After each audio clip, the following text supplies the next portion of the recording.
It originates from bacteria. Banas लिख के कैसे दीजिए?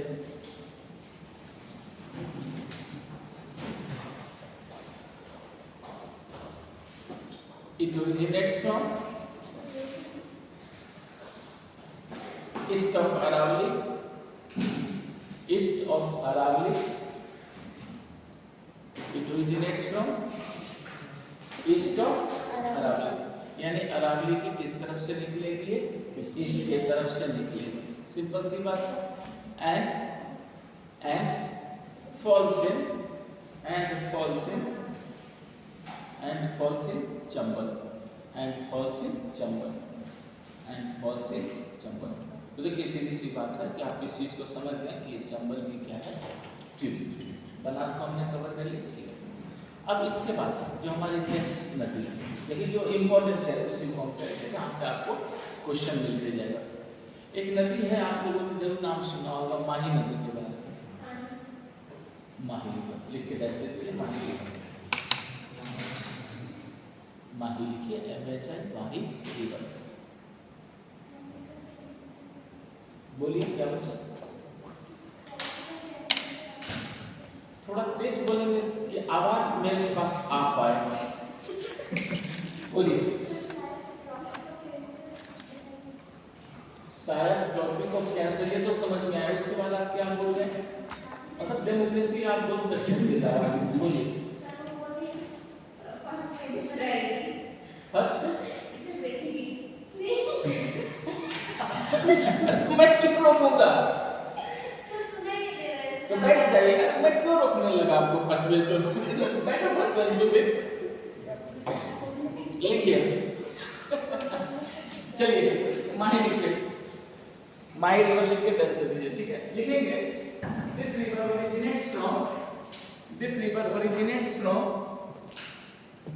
originates from कहां से निकलती है? चलिए बताइए। अरावली से। Very good. This river originates from Vindhyan range. तो सब अरावली से निकलेगी। विंध्यन रेंज, क्योंकि याद रखिएगा माही के बारे में समाज में ये गलत फहमी है। क्यों? क्योंकि माही जिस जगह में मिल रही है तो वहां से अरावली करीब है। तो जनरली हम ऐसा सोचते हैं कि माही जो है वो किस में जा करके मतलब किससे निकलेगी? अरावली से। ये गलत बात है। सभी लोग याद रखिएगा कि जो माही है रिवर है, ये माही रिवर विंध्यन रेंज से निकलती है। और विंध्यन रेंज कहाँ है? मध्य प्रदेश में। ब्रैकेट में लिखिए MP। इस बात को नहीं भूलिएगा बच्चे। Is it clear? माही जो है वो कहाँ से निकलती है? MP से, मध्य प्रदेश से। अच्छा, एक चीज क्या कीजिएगा, अभी आपने वर्ड यूज किया है ट्रॉपिक ऑफ कैंसर। मैंने आपको बताया कि ट्रॉपिक ऑफ कैंसर गुजरात, इधर से निचला राजस्थान, फिर मध्य प्रदेश आ जाता है। तो फिर अरावली तो ऊपर हो गया ट्रॉपिक ऑफ कैंसर में। तो फिर अगर अरावली से निकली तो ट्रॉपिक ऑफ कैंसर की बात क्यों? मतलब आप अपने शब्द से खुद को आप जस्टिफाई कर सकते हैं कि हम कहाँ गलती कर जाते हैं। तो पहले एक बात सभी लोग याद रखिएगा कि अरावली जो ये जो नदी है माही रिवर, ये एक्चुअली निकलती किससे? विंध्यन रेंज से। और विंध्यन रेंज कहाँ पर? मध्य प्रदेश में, MP में। Is it clear? ठीक है। अब यहाँ पर देखिए ध्यान से, ओके। यहाँ क्या कीजिएगा, ये इंडिया का मैंने नक्शा बना दिया। और हम सभी लोग जानते हैं कि इस तरीके से कौन निकल जाता है आपका? Tropic of cancer. कोई दिक्कत नहीं, ठीक। और यहाँ पर क्या है? विंध्यन रेंज। यहाँ पर क्या है? विंध्यन रेंज। तो माही नदी कहाँ से निकलती है? विंध्यन रेंज से। और निकल कर किस डायरेक्शन को लेती है? नॉर्थ। किधर मूव करती है? नॉर्थ की तरफ। लिखिएगा, it moves northward, it moves northward, it moves northward. फिर ये किधर जाती है? नॉर्थवर्ड। एंड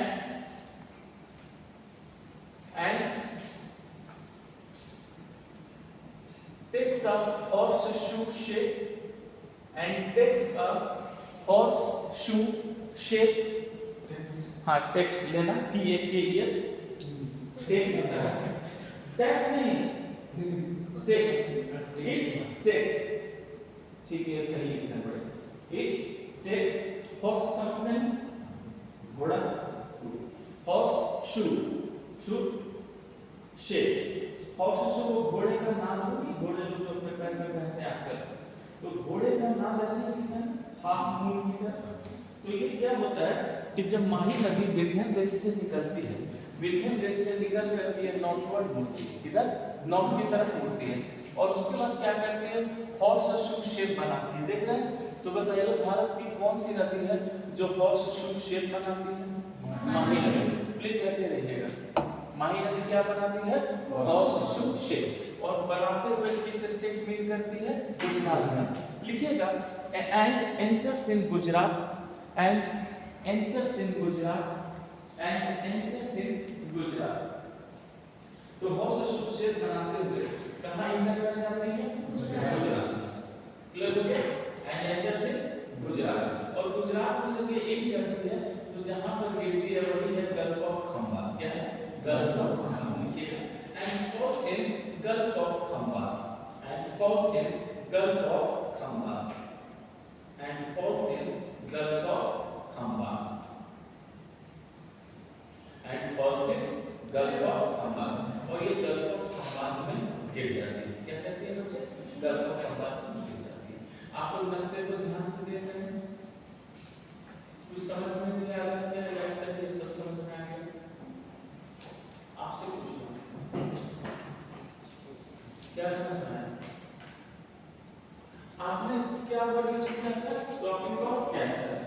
बोर्ड पर ध्यान से सभी लोग देखिए कि जब ये नदी विंध्यन रेंज से निकली, ऐसे नॉर्थवर्ड गई, हॉर्स शू शेप ली, गुजरात में इनकी, तो जाते हुए टॉपिक ऑफ कैंसर को कट कर दी और आते हुए टॉपिक ऑफ कैंसर को कट कर दी। तो बताइए कौन सी नदी है जो टॉपिक ऑफ कैंसर को दो बार काटती है? लिखिए, ये बोलना चाह रही थी आप, समझ में आया? लिखिए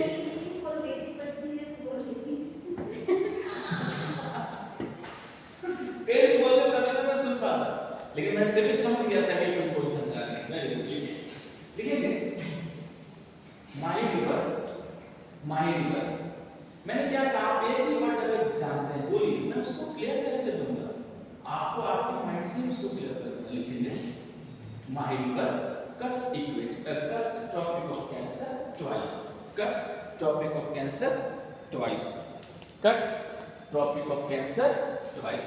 यानी जो माही नदी है वो टॉपिक ऑफ कैंसर को क्या करती है बच्चे? कितनी बार काटती है? दो बार काटती है। ठीक है, ये माही नदी की खूबी जान लीजिए। तो प्लीज याद रखिएगा कि माही नदी एक तो हॉर्स शू शेप बनाती है, हॉर्स शू शेप बनाने के बाद, हॉर्स शू शेप बनाने के बाद आपको ये भी क्लियर करना है कि ये टॉपिक ऑफ कैंसर को दो बार काटती है। अब नक्शे में अगर मैं ऊपर की ओर दिखाऊं तो यही है अलावली है, तो इस तरफ से कौन निकल गया? बनास। इधर से कौन निकल गया? लूनी। और इधर से फिर कौन आकर यहाँ पर गिर रहा है? यही है साबरमती। लूनी, साबरमती, माही और ये बनास। और ऐसे क्या था? यमुना।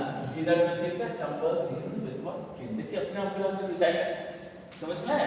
तो इस तरह से आप इसको और क्लियर कर सकते हैं। Is it clear? कोई टफ नहीं, थोड़ा सा बस मेहनत करना है, आप बहुत अच्छा सीख लेंगे। Is it clear? क्योंकि देखिए मैंने भी सीखा है तो मेहनत करके, ऐसा तो था नहीं कि ऐसे सीख गए। तो इस चीज को सभी लोग याद रखिएगा। तो हमने देखा कि माही नदी जो है गल्फ ऑफ खंबात में गिर रही है। अच्छा, माही की खूबी जानिएगा कि गुजरात में माही नदी को इकोलॉजिकल डेजर्ट कहा जाता है। क्या कहा जाता है? Ecological desert. लिखिएगा it is ecological desert in Gujarat. It is ecological desert in Gujarat. It is ecological desert in Gujarat. आपका फोटो में दिख रहा होगा इस तरह से, ठीक है? तो सबको अच्छे से क्लियर कीजिएगा। It is called ecological desert in Gujarat. तो गुजरात में इनको क्या कहा जाता है? Ecological desert. देखिए बच्चे, आप लोग सभी लोग जानते हैं कि गुजरात जो है टेक्सटाइल इंडस्ट्री का भी माना हुआ जगह है, ठीक है? तो आजकल जो टेक्सटाइल इंडस्ट्रीज हैं उसमें क्या होता है? आर्टिफिशियल फाइबर्स का भी यूज होता है, प्लस आर्टिफिशियल कलर्स वगैरह का भी यूज होता है। तो इतना ज़्यादा आप केमिकल का यूज करते हैं। दूसरी बात क्या है? यहाँ इंडस्ट्रीज भी हैं, मेडिकल इंडस्ट्रीज हैं, केमिकल इंडस्ट्रीज हैं, ऑयल रिफाइनरीज हैं। तो इन सब का कचरा प्लस टेक्सटाइल इंडस्ट्री का कचरा सब किस में जाता है? माही नदी में। उसके बाद से जो आप एग्रीकल्चर करते हैं, एग्रीकल्चर का भी कचरा किस में जाता है? माही नदी में। इतना मतलब है कि माही नदी को आपने इतना पोल्यूटेड कर दिया कि आज माही नदी क्या कहलाती है? Ecological desert. इकोलॉजिकल डेजर्ट मतलब है कि इकोलॉजिक रूप से डेजर्ट। कहते हैं कि रेगिस्तान में कुछ नहीं होता, इकोलॉजिकल डेजर्ट का मतलब है कि इस नदी में भी कुछ भी नहीं होता। देखिए नदी का मतलब है उसकी गोद में कम से कम मछली तो जरूर होगी, लेकिन आपने इतना पोल्यूशन कर दिया है कि डेजर्ट हो गई है, मछली भी नहीं है। तो इसका मतलब ह्यूमन सिविलाइजेशन को बहुत डिस्टर्ब किया है। तो इसको याद रखिएगा, माही नदी किस तरह दिल्ली का यमुना को ग्रीन सूप कहा गया, उसी तरह इसको यहाँ पर क्या कहा जा रहा है? Ecological desert. क्लियर है? ये हमने बना दिया, इसमें माही नदी की कोई गलती नहीं। अच्छा, माही नदी पर ही एक प्रोजेक्ट है जिसका नाम बजाज सागर प्रोजेक्ट। क्या? बजाज सागर। लिखिएगा, Bajaj Sagar project is on Mahi river. Bajaj Sagar project is on Mahi river. Bajaj Sagar project is on Mahi river. तो माही रिवर पर भी कौन सा प्रोजेक्ट है? बजाज सागर प्रोजेक्ट। सबको याद रहेगा, बजाज सागर प्रोजेक्ट। बजाज लिख लेंगे, सागर में लिख लेंगे, प्रोजेक्ट को क्या लिख लेंगे? Bajaj Sagar project is on Mahi river. तो माही रिवर के ऊपर ये एक प्रोजेक्ट है, उस प्रोजेक्ट का क्या नाम है? बजाज सागर प्रोजेक्ट। ठीक है, चलिए हमने माही नदी को भी अच्छे से सीखा। अब माही नदी से हम आगे बढ़ते हैं। तो देखिए एक नदी है जिसके बारे में आगे में क्वेश्चन पूछा है, तो उस नदी का भारत में क्या नाम है, तो उस नदी को भी हमें कवर करना है। ठीक है, नेक्स्ट अगली नदी लिखिए यहाँ पे, काली रिवर। काली रिवर, काली नदी, काली रिवर। ठीक है, देखिए इंग्लिश में भी काली रिवर ही लिखिएगा, मतलब ब्लैक रिवर को नहीं लिखना है, काली रिवर। ठीक है, तो सबसे पहले जान लीजिए ये काली रिवर जो है ये निकलती कहाँ से, ये चीज क्लियर। एक बात आपको याद रखना है कि जो काली नदी है ये आपको नेपाल हिमालय की तरफ से आती है। किधर से आती है? नेपाल हिमालय की तरफ से। ये चीज क्लियर है? ठीक है, और ये नेपाल हिमालय की तरफ से आती है काली नदी मिलान ग्लेशियर। मिलान ग्लेशियर नेट पे चेक कीजिए, मिलान ग्लेशियर काली रिवर का वहां से ओरिजिनेट है। मिलान ग्लेशियर होगा नेपाल में, ऐसे लिखिएगा काली रिवर ओरिजिनेट कहाँ से होती है। मिलान ग्लेशियर का नाम मिलान होगा, वो नेपाल में होगा, ताकि मैं उसको भी जोड़ सकूं। मैं कंफर्म हूं लेकिन फिर भी चेक करने में क्या दिक्कत है? नहीं नहीं, वो आप गलत देखिए, वो भी मैं भी आप पढ़ाऊंगा आपको। वेस्टर्न घाट नियर डिग्गी। आप लोग जो देख रहे हैं वो चीज नहीं आएगा बच्चे, वो देखिए आ गया। आप जो देख रहे हैं वो अलग चीज क्या केरल में मुझे सुपर तालुको उत्तराखंड। नहीं नहीं, वो आप जो नेट पर देख रहे हैं ना वो अलग चीज। उत्तराखंड काला पानी ग्लेशियर है, स्पेन हटा दो। चलिए वो मेरे को पता है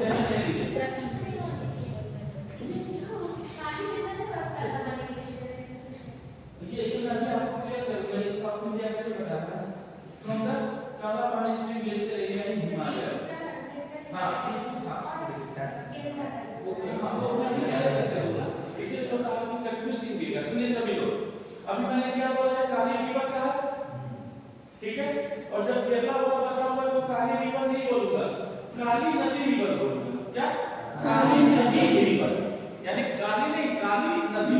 और ये क्या है? काली नदी। हिंदी में काली नदी, काली रिवर, लेकिन जो साउथ वाला है काली नदी रिवर। समझ में आया? यानी काली नदी एक साथ है, फिर रिवर है। तो अभी मैं लिख रहा हूं, लिखिए वो बेसिकली मैं जो समझ गया। काली नदी का डैश देखे, लिखिए it originates from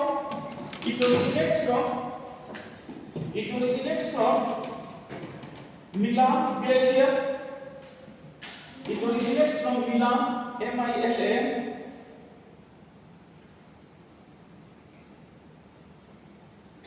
It originates from Milan Glacier, M-I-L-A-N. लिखा आप लोगों ने? Milan Glacier of Nepal Himalayas, of Nepal Himalayas.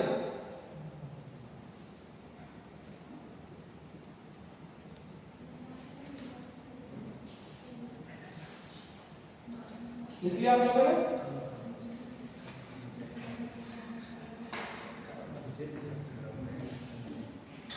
Milan glacier लिख चुके हैं। ओके ठीक है। अब यहां पर एक चीज क्लियर कीजिएगा, लिखा आपने मिलान ग्लेशियर ऑफ नेपाल हिमालय। तो ब्लैक रिवर जो काली नदी है वो नेपाल हिमालय के कहां से निकल रही है? मिलान ग्लेशियर से निकल रही है। कोई दिक्कत नहीं, यहां तक एकदम क्लियर हो चुका। ठीक है, अब सुनिए, जो यहां से निकलती है उस इसका ही यहां पर नाम है गौरी गंगा। क्या नाम है? गौरी गंगा। लिखिएगा, here it is called Gauri Ganga. Here it is called Gauri Ganga, यही बताना चाह रहा था। Here it is called Gauri Ganga. Gauri Ganga Milan glacier से निकलकर आगे बढ़ रही है और इसी को क्या कहा गया है? गौरी गंगा कहा गया। तो भूलिएगा नहीं, ठीक है। अच्छा सुनिए अब ध्यान से, यही जो काली नदी है ये नेपाल और उत्तराखंड का बॉर्डर बनाती है। इसका मतलब है नेपाल और भारत का क्या बनाती है? बॉर्डर बनाती है। फिर लिखिए, it flows with the border of Nepal and Uttarakhand. It flows with the border of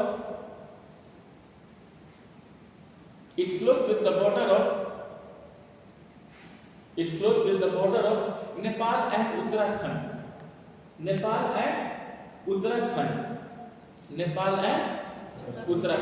इसका मतलब ये नेपाल और उत्तराखंड के क्या है? बॉर्डर से बह रही है, ठीक है। यहां पर इसको काली और काली गंगा दोनों बोलते हैं, ठीक है। लिखिए, here it is called Kali or Kali Ganga river. Here it is called Kali or Kali Ganga river.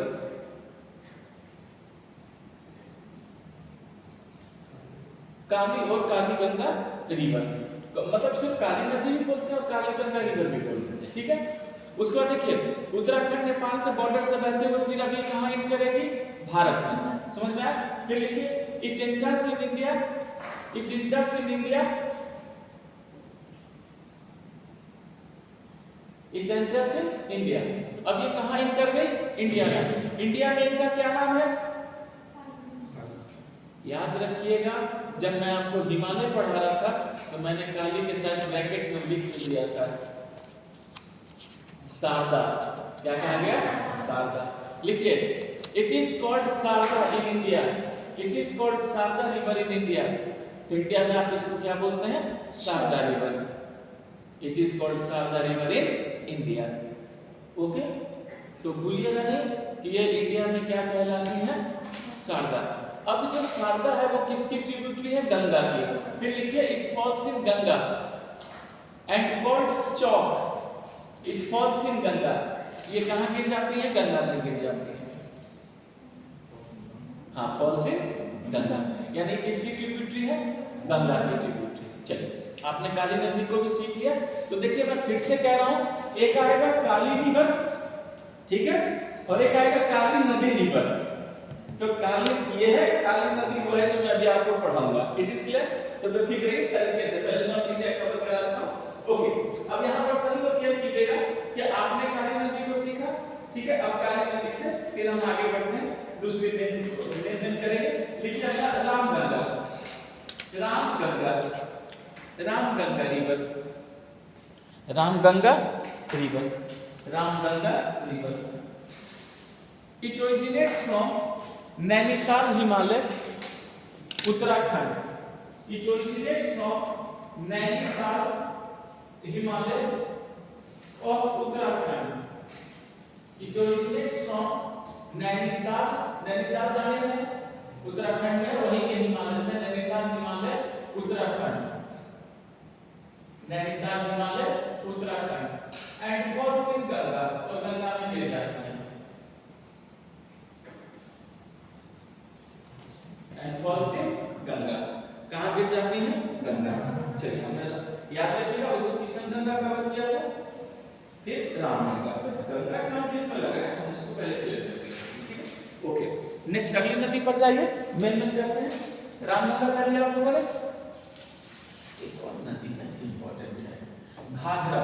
हाँ लिखिए, Ghaghara. Ghaghara river. Ghaghara river.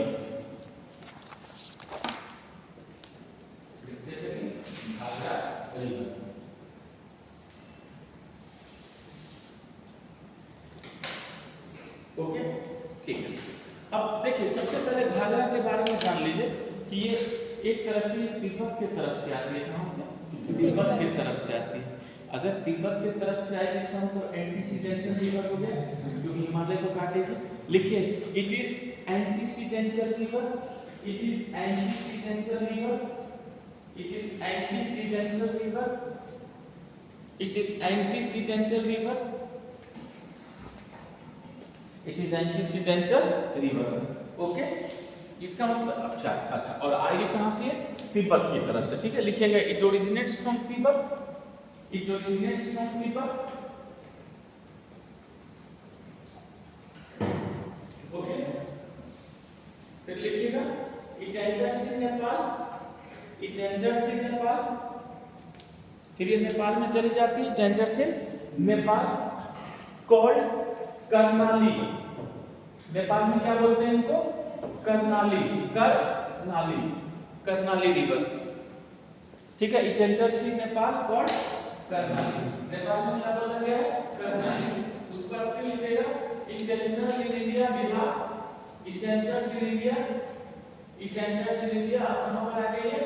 India में। It enters in India. Okay, फिर लिखिएगा in Bihar, in Bihar it falls in Ganga, in Bihar it falls in Ganga, in Bihar it falls in Ganga, in Chhapra, in Chhapra, एक जगह है छपरा, बिहार का एक डिस्ट्रिक्ट है छपरा। समझ में आया? मुझे थोड़ा इस डिस्ट्रिक्ट के बारे में ख्याल है, क्योंकि जो मेरा ओरिजिन है, जो मेरे एंसेस्टर है, वो इसी जगह के हैं, गंगा एग्जैक्ट किनारे के। क्लियर? चलिए, तो इस बात को सभी लोग याद रखिएगा कि छपरा में ही ये जो घाघरा नदी है वो किसमें मिल जाती है? गंगा में मिल जाती है। अच्छा, घाघरा जिस ग्लेशियर से निकलती है उसका नाम है मापचाचुंग। क्या नाम है? मापचाचुंग। लिखिएगा, आपने एक मिनट वेट, आपने क्या लिखा है? ओरिजिनेट्स फ्रॉम तिब्बत लिखा है, वही ब्रैकेट में लिख लीजिए मापचाचुंग, मापचाचुंग, MAPCHA। या आप ऐसे भी लिख सकते हैं, पॉइंट बना के भी लिख सकते हैं। पॉइंट बनाओ तो लिखिए इट ओरिजिनेट्स फ्रॉम, कोई दिक्कत नहीं, आप नहीं लिख लीजिए बच्चे, कोई दिक्कत नहीं, हो गया simple. It originates from Mapchachung glacier, Mapchachung glacier, MAPCHA, Mapchachung, CHUNG, Mapchachung glacier. Okay, चलिए, हमने यहाँ घाघरा को भी कवर किया। ठीक, फिर लिखिएगा Karmanasha river, Karmanasha river, Karmanasha river,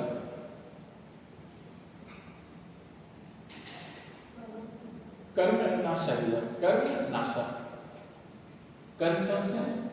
कर्म करते रहिए और फल की चिंता रोज कीजिए। कर्मनाशा रिवर। तो सबसे पहले जान लीजिए कर्मनाशा कहां से निकलती है। ये आपको कैमूर से निकलती है। किससे? कैमूर हिल से। लिखिएगा it originates from Kaimur hills, it originates from Kaimur hills, it originates from Kaimur hills, it originates from Kaimur hills. तो किससे निकलती है? कैमूर की पहाड़ियों से, कैमूर हिल्स से निकलती है। कैमूर है, हाँ वही कैमूर जो है ना, नदी टाइप नहीं है, थोड़ा सा गलत एड्रेस हो गया।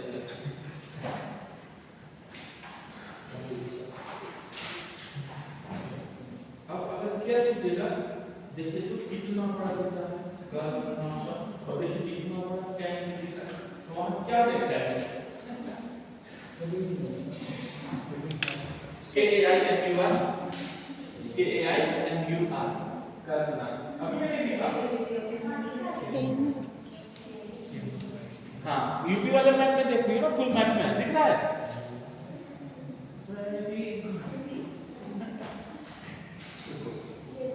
ये देखो कितना बड़ा कर्मनाशा और इतना बड़ा कैमूर। अभी भी नहीं लिखा।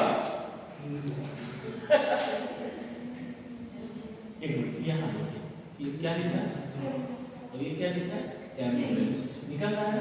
वेरी गुड, चलिए, ओके, ठीक। अब यहाँ पर क्या कीजिएगा, ये कर्मनासा जो है ये कैमूर से निकल रहा है, ओके, और नॉर्थ की ओर बह रहा है, और नॉर्थ की ओर बह करके क्या कीजिएगा यूपी और बिहार का बॉर्डर बना रहा है। क्या बना रहा है ये? यूपी बिहार का बॉर्डर। लिखिएगा, it dress with the border of UP and Bihar, it dress with the border of UP and Bihar, it dress with the border of UP and Bihar, it dress with the border of UP and Bihar and falls in Ganga, and falls in Ganga. और किस में जाकर गिर जाती है? गंगा में। देखिए कर्मनासा को लोग वो मानते हैं अशुभ नदी। क्या? अशुभ। जैसे शुभ होता है ना, शुभ, और एक होता है अशुभ। तो शुभ को इंग्लिश में क्या बोलते हैं आप? शुभ को क्या बोलते हैं इंग्लिश में?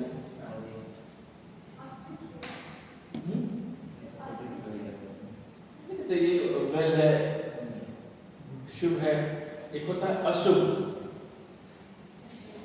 अब अशुभ को क्या बोलेंगे इसमें? और अरे वो भी एक बोलते हैं ना अशुभ, और वो अशुभ नदी है और वो नदी है क्या?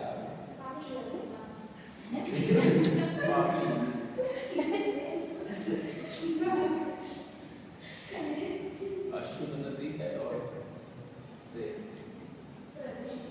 नहीं, इसको अशुभ मानते हैं।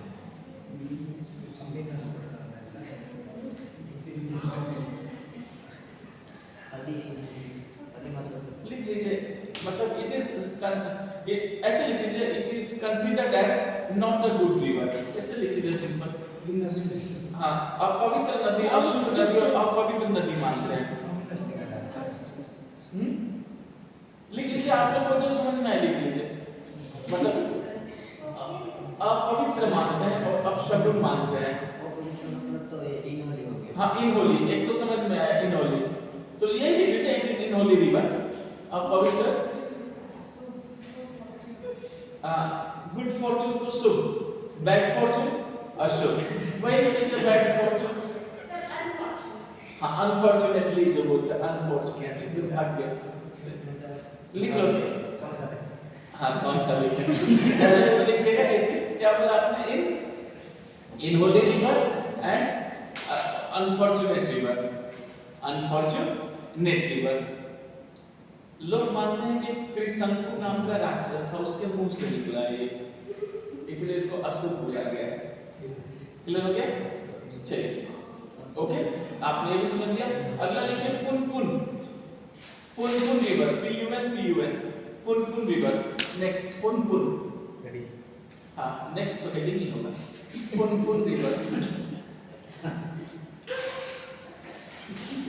ठीक है, डैश देकर लिखिए। It originates from Camel Hills, it originates from Camel Hills, ये भी कैमूर से निकल रहा है। It originates from Camel Hills, moves northward in Bihar, moves northward in Bihar, moves northward in Bihar. हाँ, Camel Hills, it moves northward in Bihar and falls in Ganga, and falls in Ganga. Punpun, चलिए पुनपुन भी आपने देख लिया। अब इधर और एक नेक्स्ट चले जाते हैं, इंपॉर्टेंट उस तरफ देखें थे। कोसी नदी लिखिए, कोसी, कोसी इंपॉर्टेंट है, कोसी को लिखिए, कोसी नदी। हाँ, कोसी। सबसे पहले एक बात याद रखिएगा, कोसी नदी जो है वो पहले तो इंडिया की नदी नहीं है, वो नेपाल से आती है। लिखेंगे it originates from Gosai Than, it originates from Gosai Than, GOSAI THAN। It originates from Gosai Than peak of Nepal Himalayas, peak of Nepal Himalayas, Gosai Than peak of Nepal Himalayas, Gosai Than peak of Nepal Himalayas. यानी नेपाल हिमालय में एक पीक है जिसका क्या नाम है? गोसाई थान, वहीं से ये निकलती है। अच्छा, एक चीज जान लीजिए, इसका जो मेन स्ट्रीम है उसका नाम है अरुण कोसी, यानी जहां से निकल रही है उसका मेन नाम क्या है? अरुण कोसी। लिखिएगा main stream is called Arun Kosi.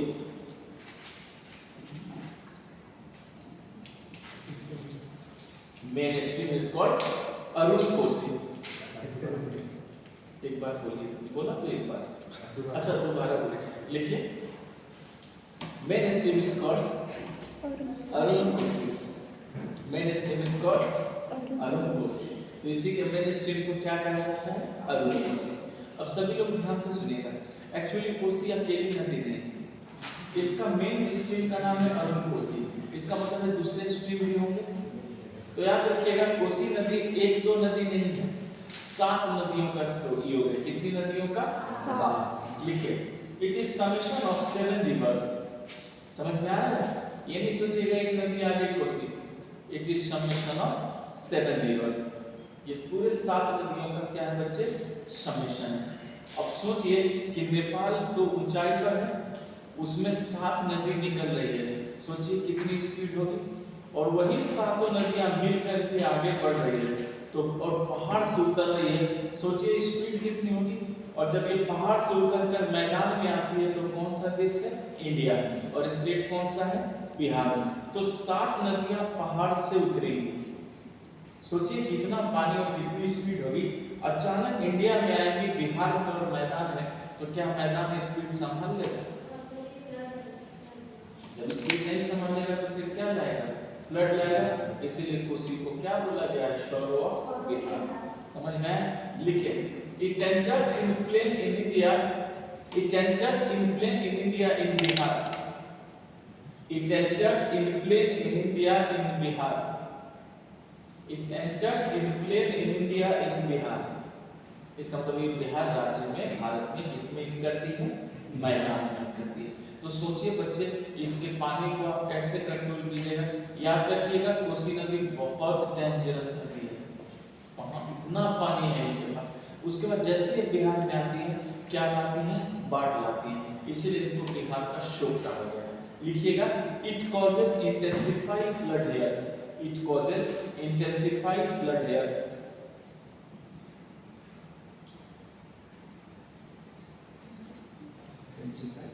It causes intensified flood here। तो यहाँ पर ये क्या करती हैं? Intensified flood लाती हैं। Okay, hence called sorrow of Bihar, hence called sorrow of Bihar।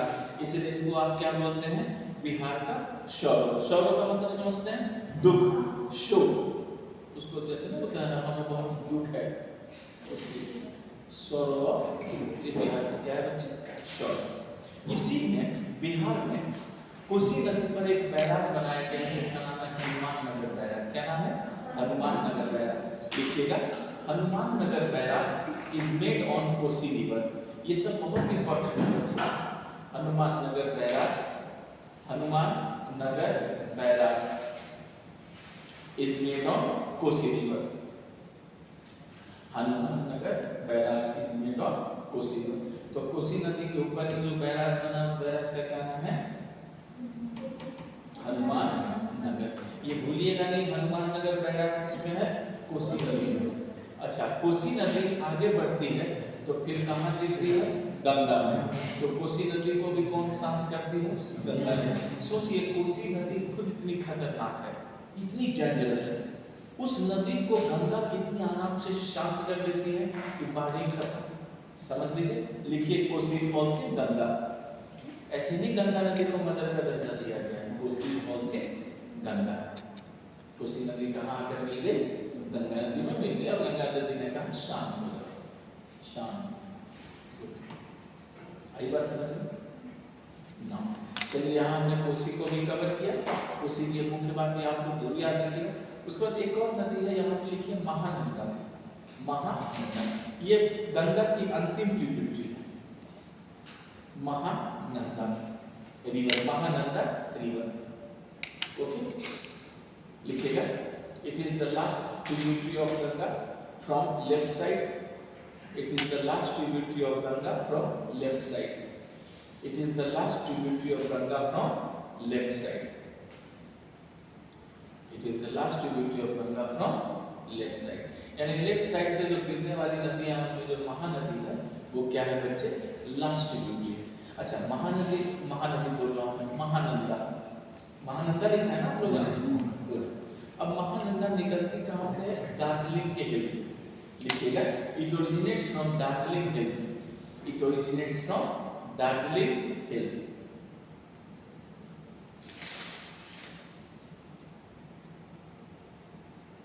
It originates from Darjeeling hills, ठीक है। चलिए, आपने इसको भी यहाँ पे कवर किया, बाकी तो मैंने उधर पिस्ता तो करा ही दिया। अच्छा, थोड़ा इधर आते हैं, एक नदी है फल्गु नदी, क्या फल्गु, लिखिए Falgu river, FALGU, Falgu river. आप बिहार में देखिए, साउथ बिहार में फल्गु रिवर दिखेगा, बिहार के नक्शे में देखिएगा, साउथ बिहार में ऊपर की ओर जाके गंगा में गिरते हुए, बिहार के फुल मैप में देखिएगा, दिख रहा है फल्गु नदी। हजारीबाग गया प्लेटू के ऊपर देखिए, साउथ बिहार की तरफ देखिए, फल्गु दिख जाएगा, नहीं दिखा?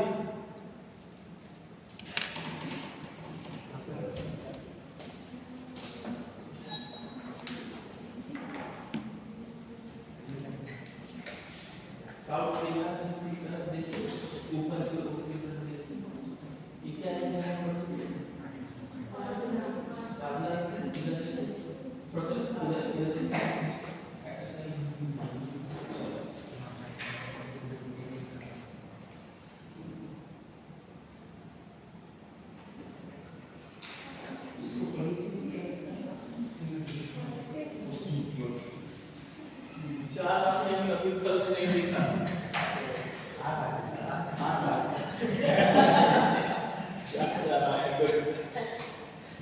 देखा, गुड, 8 हाथ नहीं दिखा। चलिए, कोई बात नहीं, ओके। सब लोग केयर कीजिएगा, फल्गु नदी के लिए लिखिएगा। अच्छा, आप लोगों से एक इतिहास का सवाल पूछना, हिस्ट्री का क्वेश्चन, सोच समझ के बताइएगा। आप लोगों ने महात्मा बुद्ध के बारे में तो सुना होगा, गौतम बुद्ध, उनको ज्ञान की प्राप्ति हुई थी एक नदी के किनारे हुई थी। क्या आप जीएस में अगर पढ़े होंगे तो शायद उस नदी का नाम किसी को याद हो, निरंजना। कौन सी नदी, निरंजना जी, पीपल के वृक्ष के नीचे, जिसको बोधि वृक्ष कहते हैं, वैशाख पूर्णिमा की अर्धरात्रि को 12 बजे उन्हें ज्ञान की प्राप्ति हुई थी। गुड, अब यहाँ पर केयर कीजिएगा सभी। हाँ, देखिए वृक्ष के नीचे भी हैं गौतम बुद्ध,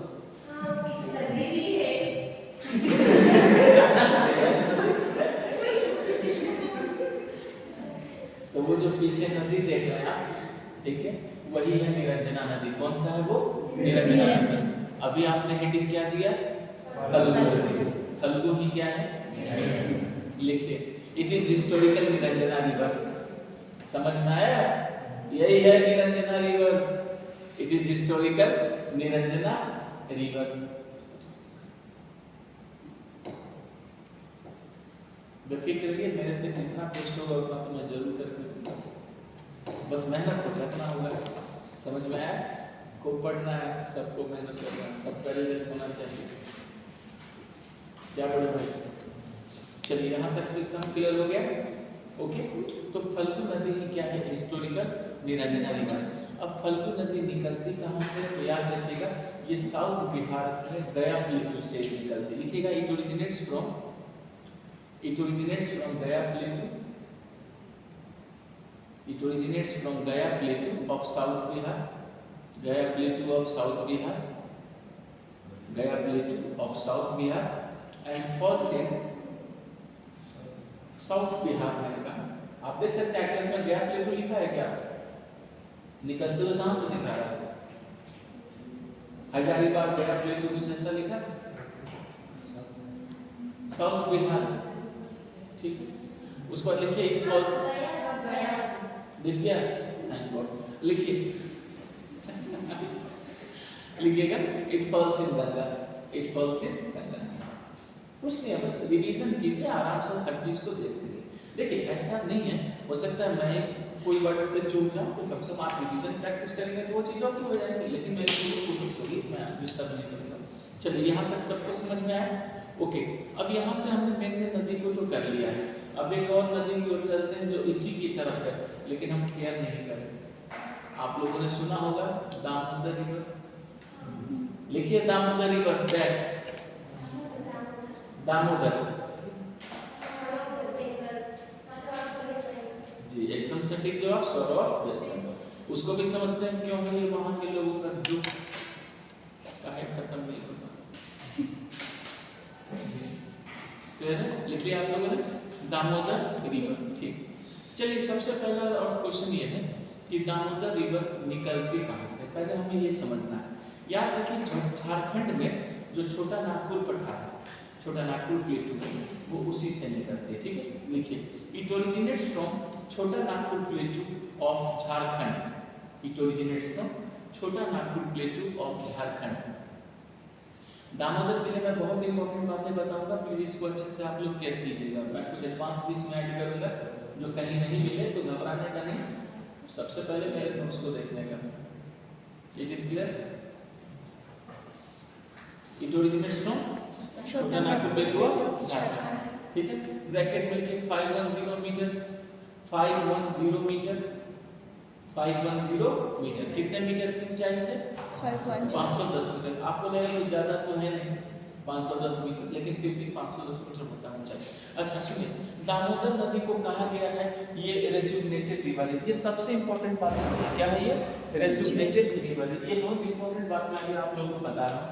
रेजुवनेटेड लिखिएगा, it is rejuvenated river, it is rejuvenated river, it is rejuvenated river, it is rejuvenated river, it is rejuvenated river. क्या आप में से कोई बच्चा जानता है रेजुवनेटेड का मतलब? समझ पाए बच्चे आप लोग रेजुवनेटेड रिवर का मतलब? सुन लीजिए ध्यान से। रेजुवनेटेड रिवर नदी का मतलब है ये बूढ़ी थी फिर से जवान हो गई है। दामोदर के लिए क्या कहा गया? ये बूढ़ा नदी था लेकिन ये फिर से क्या हो गया? जवान हो गया। उसी को बोलते हैं रेजुवनेटेड, यानी जो बूढ़े से क्या हो जाए? जवान हो जाए। लेकिन आपको समझना है कि ये बूढ़े से जवान होने का कॉन्सेप्ट क्या है। ध्यान से देखिए, मैं अभी आप लोग को समझा देता हूँ। जैसे मान लीजिए अगर ये कोई प्लेटू है तो इस पे क्या बह रही है? रिवर। तो देखिए स्लोप तो वही है, तो नदी की स्पीड क्या होगी? कम होगी, ठीक है। तो नदी की स्पीड कम होगी तो नदी अपने वैली बनाकर बहेगी। इसको 3D में देखिए, अपनी वैली में बहेगी, ठीक। लेकिन अचानक जवान होने का मतलब क्या है? सुनिए ध्यान से, किसी भी नदी के जवान होने का मतलब उसकी स्पीड से है, उसकी स्पीड से। और नदी की स्पीड होगी तो वो तेजी से काटेगी, गहरा काटेगी, उसी को जवान कहते हैं। जैसे मैंने कहा था कि हिमालय की नदियां क्या हैं? यंग है, जवान है। उसका मतलब ये था कि हिमालय की नदियां ऊंचाई से नीचे आ रही हैं, तेजी से काट रही हैं। प्लेटू की नदियों को बूढ़ी कहा, क्यों? क्योंकि इनकी ऊंचाई ज्यादा है नहीं, वो तेजी से नहीं काट रही। यही मैंने आपको कहा था। इसका मतलब है कि इसकी स्पीड बढ़नी चाहिए, और स्पीड कब बढ़ेगी? स्पीड उसी शर्त पे बढ़ेगी बच्चे कि जब इस प्लेटू की क्या हो जाए? ऊंचाई बढ़ जाए। अचानक प्लेटू की क्या हो जाए? ऊंचाई बढ़ जाए। तो जब पहले नदी यहाँ से बह रही थी और अचानक ऊंचाई बढ़ जाए तो नदी तो फिर यहाँ से बहने लगेगी, तो नदी की स्पीड अपने आप क्या हो जाएगी? बढ़ जाएगी। और नदी की स्पीड जब बढ़ेगी तेजी से तो क्या आपको लगता है कि नदी एक और वैली बना देगी और काटेगी? तो क्या अपनी स्पीड से तो काट ही रही है, और स्पीड बढ़ा दीजिए तो और गहरा काट देगी। इसका मतलब है कि ये तो इसका क्या है? ओल्ड वैली है, और गहरा काट कर क्या बना दी उसने? New valley. और जो न्यू वैली बनाएगी इसका मतलब है कि वो नीचे के रॉक स्ट्रक्चर तक पहुंच जाएगी। गहरा काटेगी तो नीचे के रॉक स्ट्रक्चर तक पहुंच जाएगी। तो ये जो जमीन ऊपर उठ जाता है इसको कहा जाता है एक तरह का, देखिए ये ऑप्शनल में पहले था सिलेबस में, अब ये नहीं है ज्योग्राफी के सिलेबस में। उसको कहा गया था आपको इनोवेशन। क्या कहा गया था? इनोवेशन। हिंदी में इसको कहा जाता है नवोन्मेष। इनोवेशन था, अब वो नहीं है। लेकिन क्या था कि मैंने उस चीज को भी पढ़ा है। जैसे मैंने जब मेहनत शुरू की थी तो मैं थोड़ा पागलों की तरह बहुत मेहनत करता था कि एक छोटी सी नौकरी निकाल सकूं, पर नहीं निकाल सका। तो यहाँ पर क्या कीजिएगा तो वो जो रिनोवेशन हुआ था तो जमीन ऊपर उठ गई। क्या हो गया? जमीन ऊपर उठ गई। तो जब जमीन ऊपर उठी तो पानी की स्पीड अपने आप बढ़ गई, और पानी की स्पीड बढ़ी तो एक घाटी को काट कर उसने पुरानी दूसरी घाटी बना दिया। तो इसी को कहा गया रेजुवनेटेड रिवर। तो क्या आपको लग रहा है कि घाटी के अंदर एक और घाटी बन गई?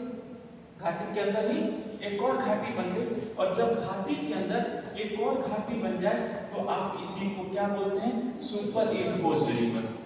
क्या बोलते हैं? Super imposed river. इसका मतलब है कि पुरानी घाटी के ही अंदर नदी ने क्या बना दिया? नई घाटी बना दिया। वो कब बना? जब नदी की स्पीड बढ़ गई, यानी नदी क्या हो गई? रेजुवनेटेड हो गई, दोबारा जवान हो गई। और इसका एग्जांपल कौन है? दामोदर। अब आपको तुरंत नोटबुक में देखिए कि मैंने ड्रेनेज के दो टाइप बताए थे, कॉर्डिनेट और नॉन कॉर्डिनेट। कॉर्डिनेट में मैंने बताया था आपको सबसीक्वेंट, कॉन्सिक्वेंट, सबसीक्वेंट, रेसिक्वेंट, ऑब्सीक्वेंट। उसके बाद दूसरे को मैंने नॉन कॉर्डिनेट कहा था, उसमें कहा था एंटीसीडेंटल, और दूसरा क्या कहा था? Super imposed. समझ में आया? देखिए यहाँ पर दिखा दिया आपको सुपर इम्पोज्ड। क्लियर हो गया? तो फिर लिखिए it is super imposed river, it is super imposed river, it is super imposed river. यानी दामोदर क्या हो गया? एक सुपर इम्पोज्ड रिवर भी हो गया। क्लियर हो गया? तो ये है दामोदर। और सोचिए तो क्या दामोदर की स्पीड नहीं बढ़ गई? दामोदर की स्पीड बढ़ गई। तो दामोदर क्या हुआ कि झारखंड के छोटा नागपुर प्लेटू के ऊंचाई से गिर रहा है, और जमीन इसके ऊपर उठ गई, तो इसकी गहराई, इसकी स्पीड बढ़ गई, और बढ़ गई तो इसने जमीन को क्या किया? काटना शुरू किया, और काटेगी तो दरार बना देगी, और दरार को रिफ्ट कहते हैं। इसका मतलब फिर दामोदर किसमें बह रही है?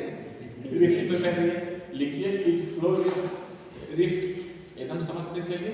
It flows in rift valley, it flows in rift valley.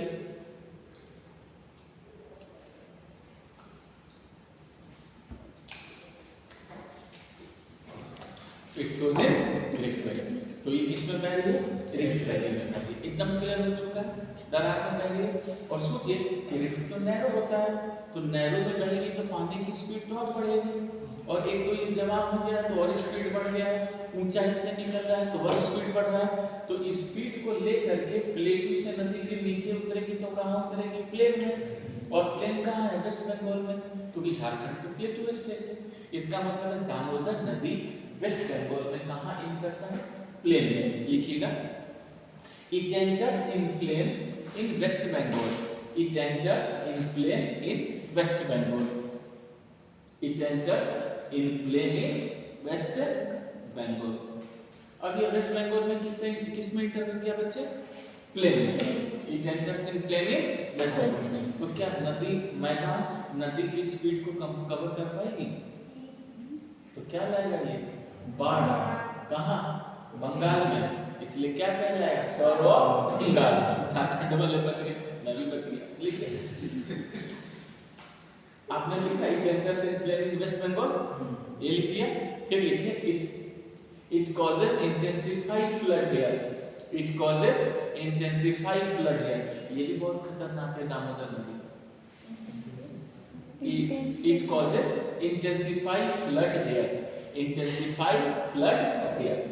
ये नदी इतना इजी नजर आती है कि जब पहला पैर रखेंगे तो आपके एंकल तक पानी होगा, और दूसरा पैर रखेंगे तो यहाँ तक पानी होगा, बाकी तीसरा का याद नहीं। अच्छा, यहाँ तक एकदम क्लियर हो गया?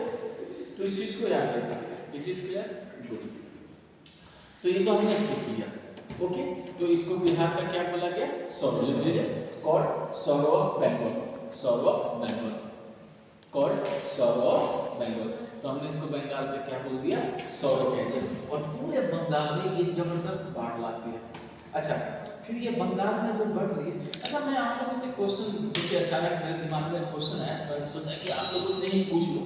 सोच समझ कर आप लोग मुझे बताइएगा कि जो दामोदर नदी है वो किस सी में गिरती है या किसी की ट्रिब्यूटरी है? ऐसे ही पूछ रहा हूँ, किसी की ट्रिब्यूटरी है या किसी सी में गिर जाती है? ब्रह्मपुत्र की ट्रिब्यूटरी।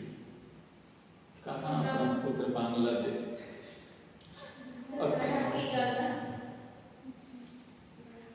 ये झारखंड से होके वेस्ट बंगाल में गई है, बिहार यूपी तो जा नहीं रही है। देखिए जैसे आपने क्या गंगा बोला है, भाई गंगा बोला था आपने, आप 100% सही है, लेकिन आप ये गलती कर गए हैं कि वेस्ट बंगाल में गंगा का क्या नाम है, हुगली। तो दामोदर नदी किसमें जाकर गिरती है, हुगली में। तो बताइए दामोदर के गुस्से को कौन साफ कर रहा है, हुगली, जो कि खुद गंगा नदी है। आप सोचिए गंगा नदी में कितनी नदियों को शांति मिल रहा है और गंगा नदी आराम से बह रही है। तो याद रखिए वेस्ट बंगाल में एक जगह है जिसका नाम है फुलटा। क्या नाम है, फुलटा। फूल होता है ना फूल, उसमें टा लगा देना है, फुलटा बोल देना है। तो फुलटा के पास दामोदर किसमें जाकर गिरती है, हुगली में। लिखिए It falls in Hooghly in Fulta. It falls in Hooghly in Fulta. It falls in Hooghly in Fulta. तो जा करके ये फुलटा में गंगा नदी में गिर जाती है दामोदर, और गंगा नदी इनको शांति दे देती है। ले भाई हैप्पी बर्थडे टू यू, हो गया शांति। लेकिन अब मेरा आप लोगों से छोटा सा प्रश्न है, जब हमारा देश आजाद हुआ था, शायद 1947 की वो बात होगी, कंफर्म। तो 1947 में जब हमारा देश आजाद हुआ था, तो नदियों के ऊपर डैम बनाने की बात हो रही थी। क्या आप में से कोई भी ये जानता है स्वतंत्र भारत का, इंडिपेंडेंट इंडिया का सबसे पहला, इंडिपेंडेंट इंडिया का पहला river valley project, river valley project कौन है, वो किस नदी पर है, दामोदर सागर प्रोजेक्ट। ये कब लागू हुआ भारत में देखिए आपने एकदम सही कहा, दामोदर नदी पर है, पर उसका नाम दामोदर सागर नहीं है, डीवीसी, दामोदर वैली कॉर्पोरेशन। क्या, डीवीसी, दामोदर वैली कॉर्पोरेशन। लिखेंगे the first river valley multipurpose project. इसमें कहानी है, इसलिए मैंने कहा कि आपको इसको डिटेल में पढ़ा दूंगा। The first river valley multipurpose project of independent India,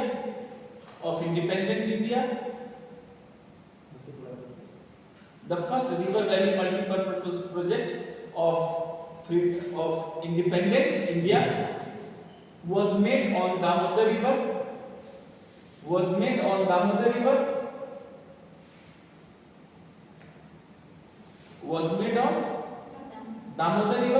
in 1948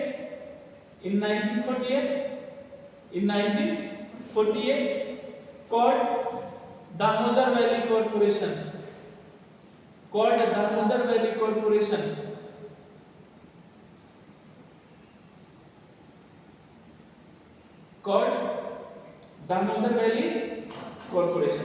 क्या कहा गया था इसको, दामोदर वैली कॉर्पोरेशन। आ गया समझ में? यही था स्वतंत्र भारत का पहला multipurpose project, DBC 1948, Damodar valley corporation. अब देखिए डीबीसी की जरूरत क्यों पड़ी। यहाँ मैं कुछ खास बातें आपको बताऊंगा जो आपको हो सकता है कहीं न मिले, लेकिन मैं फिर भी आपको बताऊंगा, उसको नोट्स को अपडेट कीजिएगा। एक्चुअली क्या हुआ कि दामोदर वैली अपनी बाढ़ के लिए जानी जाती थी, किसके लिए, फ्लड के लिए। तो मेरा पहले एक आप लोगों से क्वेश्चन है कि डीबीसी का प्राइम ऑब्जेक्टिव क्या है? What is the prime objective of DBC project? Flood control. क्या, फ्लड कंट्रोल। लिखिए the prime objective is flood control, यानी हमने बाढ़ रोकने के लिए बनाया है। The prime objective is flood control.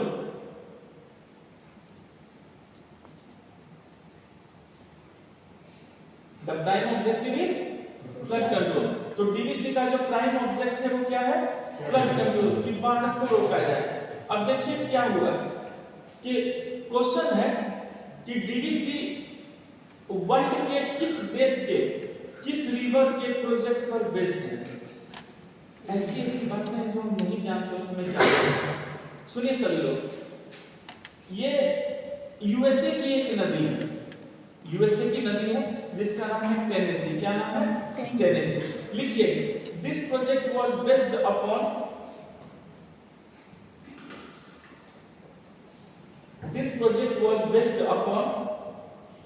Tennessee River, TENNESSI,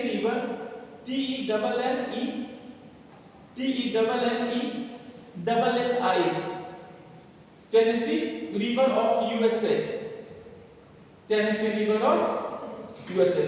please सभी बच्चे याद रखिएगा डीबीसी किस पर बेस्ड है? Tennessee river of USA. अब सुनिए, जो यूएसए की टेनेसी रिवर है वो उसी तरह खतरनाक बाढ़ लाती थी, फ्लड लाती थी। तो इंडिया वाले नए नए आजाद हुए थे, नए नए आजाद हुए थे, बहुत अच्छी अच्छी बातें थी हमारे पास, बेरोजगारी थी, भूखमरी थी, अकाल था, सब कुछ अच्छी अच्छी बातें थी। और ऊपर से यह नदी बहुत बाढ़ लाती थी, तो ईस्टर्न इंडिया के लोग दिन रात रोते रहते थे।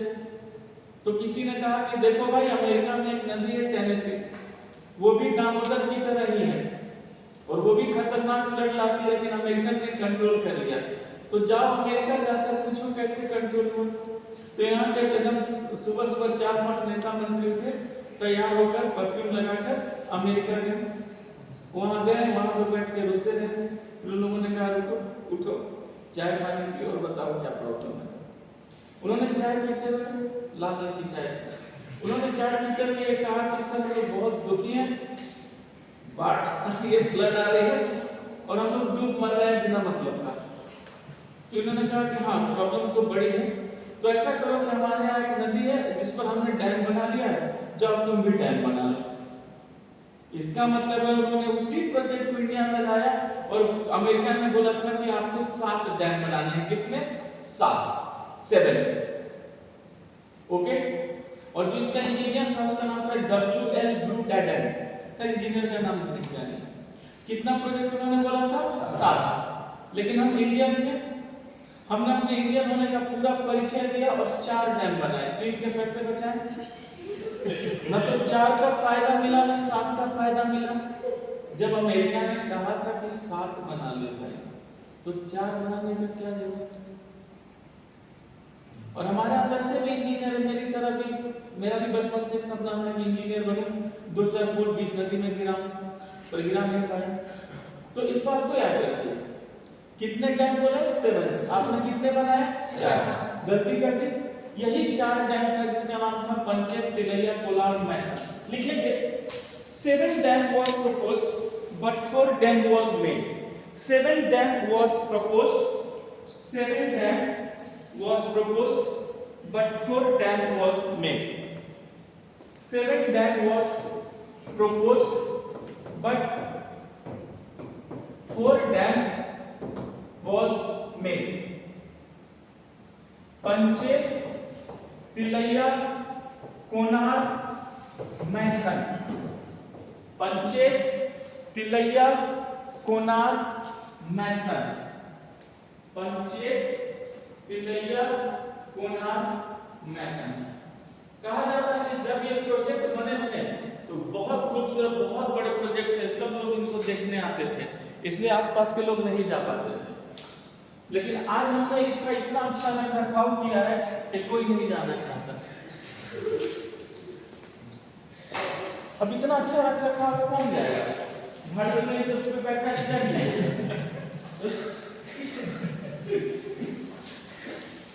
तो इस पर केयर कीजिए आप लोग कि पंचेत तिलैया कोनार और मैथन, ये 4 डैम दिए गए।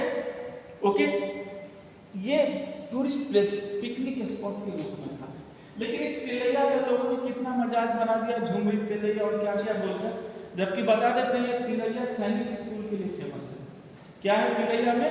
सैनिक स्कूल, जिसमें एडमिशन के लिए बड़े बड़े नेता मंत्री तक का सिफारिश नहीं चलता, इतना पावरफुल ये स्कूल है तिलैया में। तो इस चीजों को हमने केयर कहाँ किया, मजाक बना दिया। तो बताइए ये 4 डैम थे, अगर आप 7 डैम बनाते लोगों को रेस्क्यू मिल जाता, डैम के पानी से एग्रीकल्चर अच्छी होती, क्या डेवलपमेंट नहीं होता? लेकिन क्या हमने ध्यान दिया? नहीं दिया। और याद रखिए इकोनॉमी में आपको पढ़ते हैं ना, कम्युनिटी डेवलपमेंट प्रोग्राम 1952, जिसमें भारत में क्या हुआ, प्लानिंग शुरू हुई, जिसमें ब्लॉक को क्या बनाया गया, सेंटर की ब्लॉक बनाकर क्या करे, डेवलप करेंगे। लेकिन देखिए जरा, अगर ये चीजें सफल हो जाती तो क्या ईस्टर्न इंडिया में प्रॉब्लम रहती? नहीं। इसका मतलब है जो भूखा था वो भूखा ही रह गया, इसलिए क्या हो गया, लाल सलाम, नक्सल प्रॉब्लम।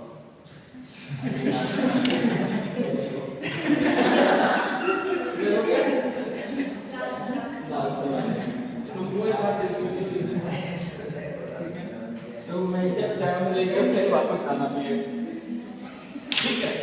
तो इस बात को क्या कीजिएगा कि अगर आपने डेवलपमेंट को डिस्टर्ब किया, आज देखिए कितनी बड़ी प्रॉब्लम है नक्सलाइट प्रॉब्लम, और ईस्टर्न इंडिया को हम पिछड़ा स्टेट बोलने लगे, ये सब कितनी गलत बात है। ये चीज़ों को केयर करना था, ठीक है। चलिए, तो हमने दामोदर की सारी बातों को सीखा। अच्छा, और दामोदर की जो वैली है वो कोयले के लिए फेमस है। किसके लिए? कोयला के। लिखेंगे Damodar river valley is famous for coal mineral. Damodar valley is famous for coal, is famous for कोल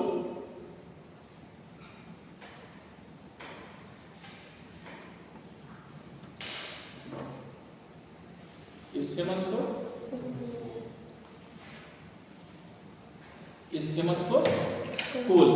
भूलिएगा नहीं, किसके लिए? कोयले के लिए, ठीक है। इसलिए दामोदर को की वैली को भारत का रूर कहा जाता है। लिखिएगा and valley is called Ruhr of India, and valley is called Ruhr of India, and valley is called Ruhr of India. Ruhr Ruhr of India. तो दामोदर रिवर वैली को क्या बोला गया है? Ruhr of India. एक्चुअली बच्चे Ruhr जो है Germany का एक एरिया है। कहाँ है रूर? ओरिजिनल जर्मनी में है। मैं आपको रीजनल ज्योग्राफी बताऊंगा, उसमें बताऊंगा। तो रूर कहाँ पर है बच्चे? जर्मनी में। उस वहां पर कोयला है। उसी तरीके से देखा गया है, उसी तरह से ये देखा गया है कि जो भारत का जो दामोदर का जो पूरा एरिया है वो भी किसके लिए फेमस है? कोल के लिए फेमस है। इसीलिए उसको क्या कहा गया है? Ruhr of India. Is it clear everyone? तो ये बात नहीं भूलिएगा दामोदर वैली किस लिए फेमस है। और इंडस्ट्रियल कॉम्प्लेक्स तो इसके पास है। चलिए, हमने दामोदर को भी कवर कर लिया। अब दामोदर के पास नेक्स्ट लिखिए, नेक्स्ट सुवर्ण रेखा। सुवर्ण रेखा, सुवर्ण रेखा।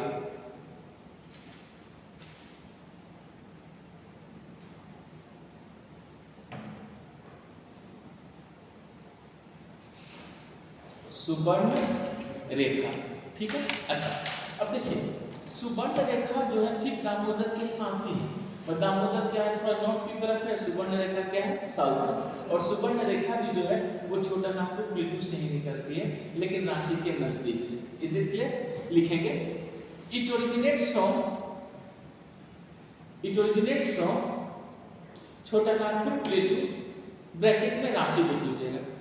इट ओरिजिनेट्स फ्रॉम छोटा नागपुर प्लेटू, ब्रैकेट में रांची। इट ओरिजिनेट्स फ्रॉम छोटा नागपुर प्लेटू, ब्रैकेट में रांची। इट ओरिजिनेट्स फ्रॉम छोटा नागपुर प्लेटू, ब्रैकेट में रांची, ठीक है। अच्छा, देखिए स्वर्ण रेखा क्यों कहते हैं? इस नदी का जो सैंड होता है ना, रेत डिपॉजिट, तो नहीं नदी में तो बालू होता है, उसमें गोल्ड मिलता है। क्या मिलता है? गोल्ड। इसीलिए इसको कहा गया है सुवर्ण रेखा। लिखेंगे gold is found in the deposit of this river. Gold is found in the deposit of this river. Gold is found in the deposit of this river. In the deposit of this river.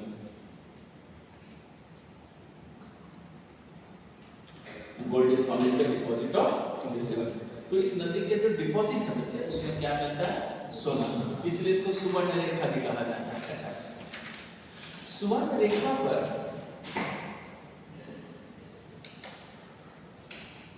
एक ही बहुत important waterfall है, इसका नाम है Hundru waterfall. क्या? हुंडरू। इसको एक तरह से खूबसूरत मौत बोला जाता है इस हुंडरू वाटरफॉल। जब आप नीचे से देखेंगे तो मूड होगा ऊपर से देखें, जब आप ऊपर से देखेंगे तो मूड होगा नीचे से देखें। इस मूड में फिर आप चले जाएंगे।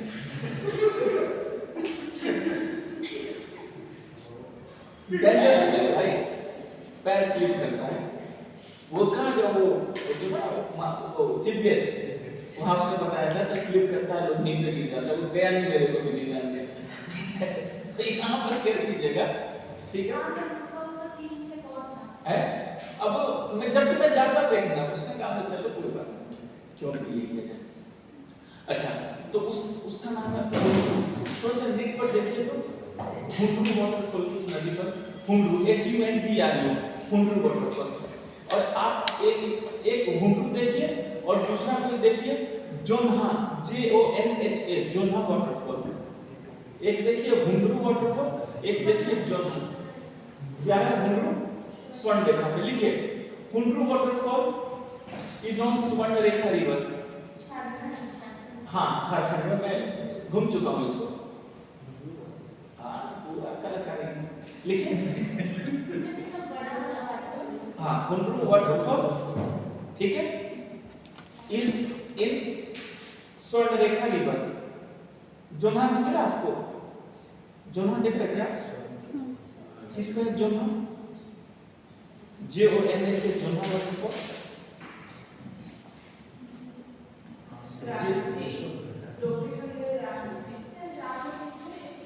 राडू रिवर पे है क्या? छोड़ दीजिए जोन्हा को।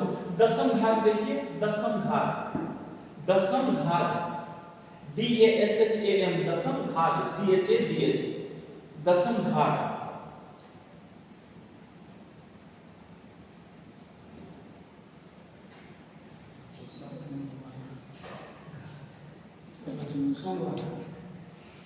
किस पे दसम घाट?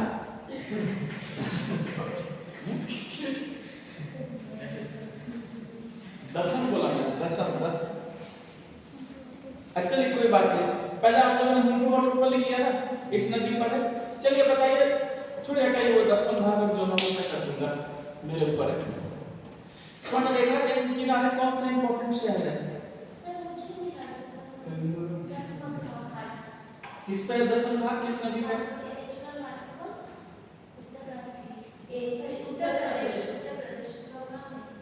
उत्तर प्रदेश गंगा नदी को बता रहा है।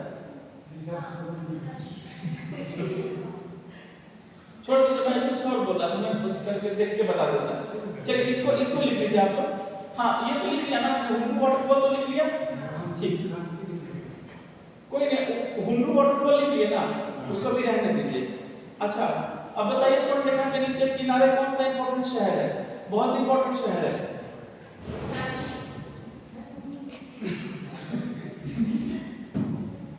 जमशेदपुर, टाटा, ठीक है, लिखिए जमशेदपुर ब्रैकेट में Tata is situated, Jamshedpur bracket में Tata is situated on the meeting point of, is situated in the meeting point of Kharkai and Subarnarekha river, Kharkai and Subarnarekha river. याद रखिएगा, लोग सुवर्ण रेखा बोलते हैं, ओरिजिनल जानना, दो नदियों के मीटिंग पर है, खरकई और सुवर्ण रेखा, पूरा जानकारी मिल जाएगा आपको। It is situated on the meeting point of Kharkai and Subarnarekha river. Kharkai देखना बड़े भाई लिख तो रखा है बोर्ड पे इसमें।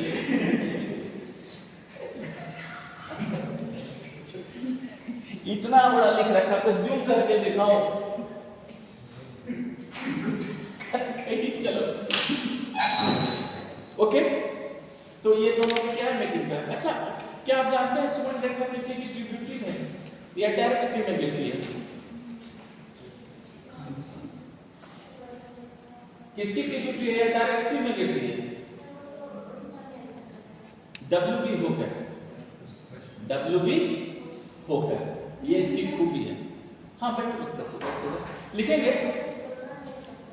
किसमें? गंगा। बच्चे आप क्लियर कीजिए, अभी आपने क्या कहा उड़ीसा में, तो उड़ीसा में कहां से गंगा और हुगली आ गई? WB से जाएगी तो तब तो उड़ीसा में आएगी। Good.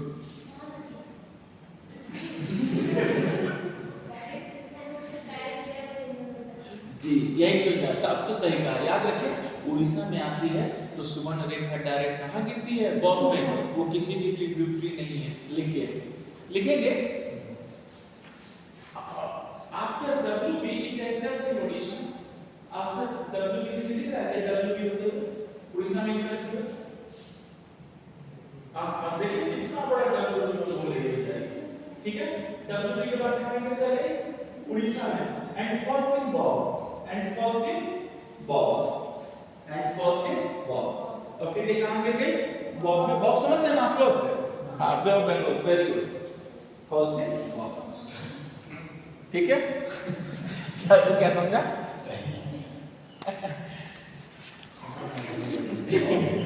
Falls in Bob, is it clear everyone, ठीक है। तो याद रखिएगा ये जा करके फिर बॉब में गिर जाती है, इसका मतलब है स्वर्ण रेखा किसी की ट्रिब्यूटरी एकदम। यहाँ तक तो एकदम पूरा क्लियर हो गया, ठीक। चलिए अब क्या कीजिए, इधर का लगभग मैंने सारा नदी किया, अब हम किधर जा रहे हैं, नीचे की ओर। लेकिन मेरा नीचे की ओर जाने से पहले एक क्वेश्चन है कि कौन सी नदी है जो नॉर्थ इंडिया और साउथ इंडिया को डिवाइड करती है। वहीं से शुरू करेंगे साउथ की ओर जाना। कौन सी नदी है जो नॉर्थ इंडिया और साउथ इंडिया को डिवाइड करती है, क्या बोला आपने, Narmada. Definitely it's Narmada, very good, बहुत सही। लिखिए, हाँ देखो घर से है तो यहाँ पे उठा सकते हो बच्चे, कोई दिक्कत नहीं। नर्मदा रिवर लिख के डैश दे दीजिए, नर्मदा रिवर लिख के डैश दे दीजिए, नर्मदा। बहुत बैठो क्या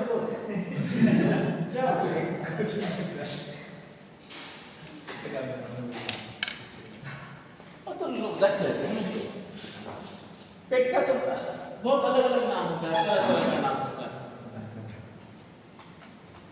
और किसी का तो पेट का ऐसा नाम होता है कि कुत्ता बोल दे तो आग लग जाएगा, कुत्ता कैसा नाम ये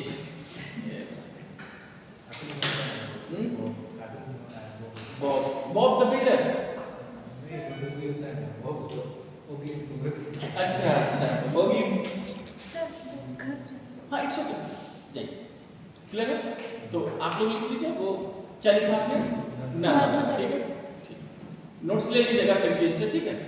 नर्मदा रिवर लिख के कैसे लिखते हैं। अच्छा देखिए, नर्मदा में इंपॉर्टेंट है, यहाँ से बहुत चीज को केयर लीजिएगा, हम साउथ की ओर जा रहे हैं। सबसे पहले आप लोग को याद है कि नर्मदा नदी निकलती है कहाँ से, मैंने बता रखा है, कहाँ से निकलती है,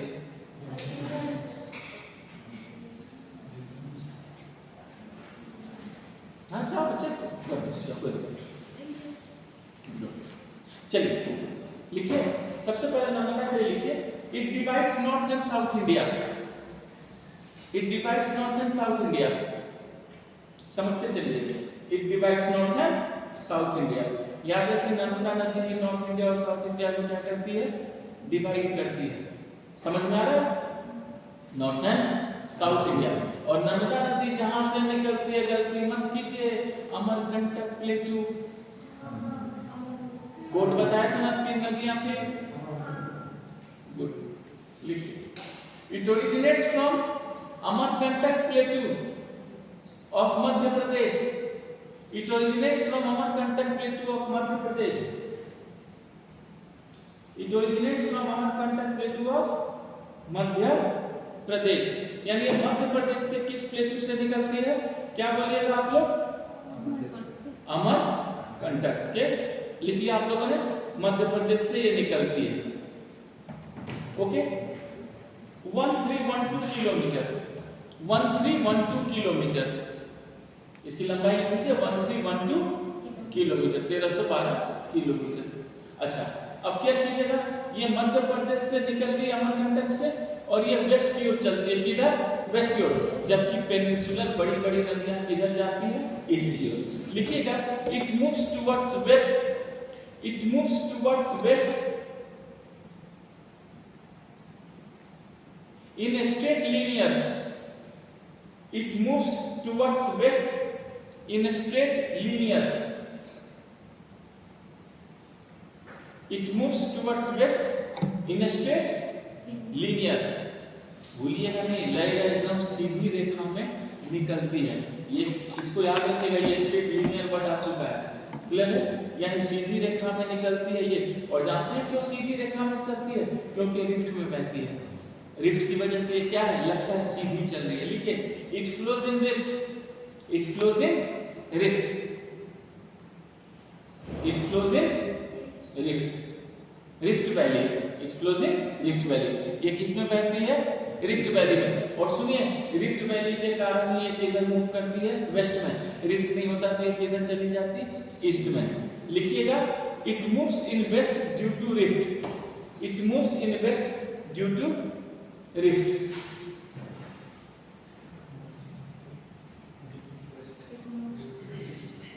it moves in west due to rift. ये वेस्ट में किसके कारण मूव करती है? रिफ्ट के कारण। एकदम लीनियर निकल जाती है। ओके, अच्छा, नर्मदा पवित्र नदी में वो लोग मां नर्मदा और मां नर्मदे से बोलता है। लिखिएगा, it is Holi river, it is Holi river, it is Holi and religious river, it is Holi का HOLY, it is Holi and religious river. ठीक है, Holi and religious river. Bracket में MP लिख लीजिएगा। जनरली मध्य प्रदेश में बहुत पवित्र नदी को माना गया है, होली एंड रिलीजियस। उसके बाद ये वेस्ट की ओर मूव करेगी। क्या आप में से कोई बताएगा ये रिफ्ट वैली में बहती है किन दो माउंटेन्स के बीच में? विंध्य है। Very good. लिखिए, it moves between Vindhyan and Satpura block mountains. It moves between Vindhyan and Satpura block mountains. Vindhyan and Satpura SATPURA Satpura block mountains. यानी ये विंध्यन और सतपुरा ब्लॉक माउंटेन्स के क्या है? बीच से बहती है। यही सब पूछते हैं वो। बीच से बहती है, वेस्ट की तरफ बहती है, रिफ्ट में बहती है, स्ट्रेट बहती है। आगे समझ में?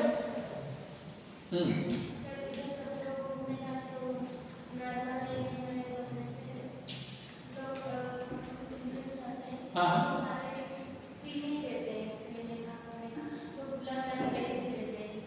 बहुत बड़ी आस्था की चीज है नर्मदा। बस क्या बोला, मां नर्मदे। अच्छा हाँ, एक चीज याद रखिएगा, शायद भारत की एकमात्र नदी जिनको पूजा पाठ में साड़ी पहनाई जाती है। साड़ी जो पहनते हैं ना महिला औरतें, वो साड़ी पहनाई जाती है। मतलब इस तरीके से ऐसे फेंका जाता है कि एकदम साड़ी ऐसे स्ट्रेट जाकर नदी में गिरती है। इस बात को याद रखिएगा, यहाँ इतना आस्था है। क्लियर है? अच्छा, चलिए ये तो हमने देख लिया नर्मदा नदी। अच्छा, आपको पता है कि नर्मदा नदी के ऊपर कोई वाटरफॉल भी? बोलिएगा तो मैं ऑप्शन नहीं दूंगा। कौन सा वाटरफॉल है? बड़ा वाला? हाँ तो बड़ा। चलिए सुनिए सभी लोग, ऑप्शन ए कपिल धारा, ऑप्शन बी भेड़ा घाट, ऑप्शन सी धुआंधार, ऑप्शन डी एक ही होगा ना? लॉक किया जाए। चलिए लिखिए, लिखेंगे, there is a waterfall in Narmada river, there is a waterfall in Narmada river, there is a waterfall in Narmada river on marble प्लेटू। मतलब उस जहां पे बन रहा है वहां संगमरमर है। On a marble प्लेटू, on a marble प्लेटू called Kapil धारा, कॉल्ड कपिल धारा। हो गया ना? Happy birthday. कॉल्ड कपिल धारा ऑब्लिक धुआंधार,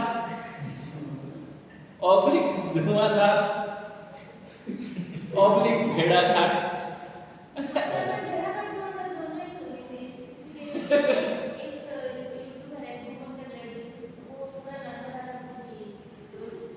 वही मैं आपको बता रहा हूँ, टुर्की में ऐसे बता दे रहा हूँ।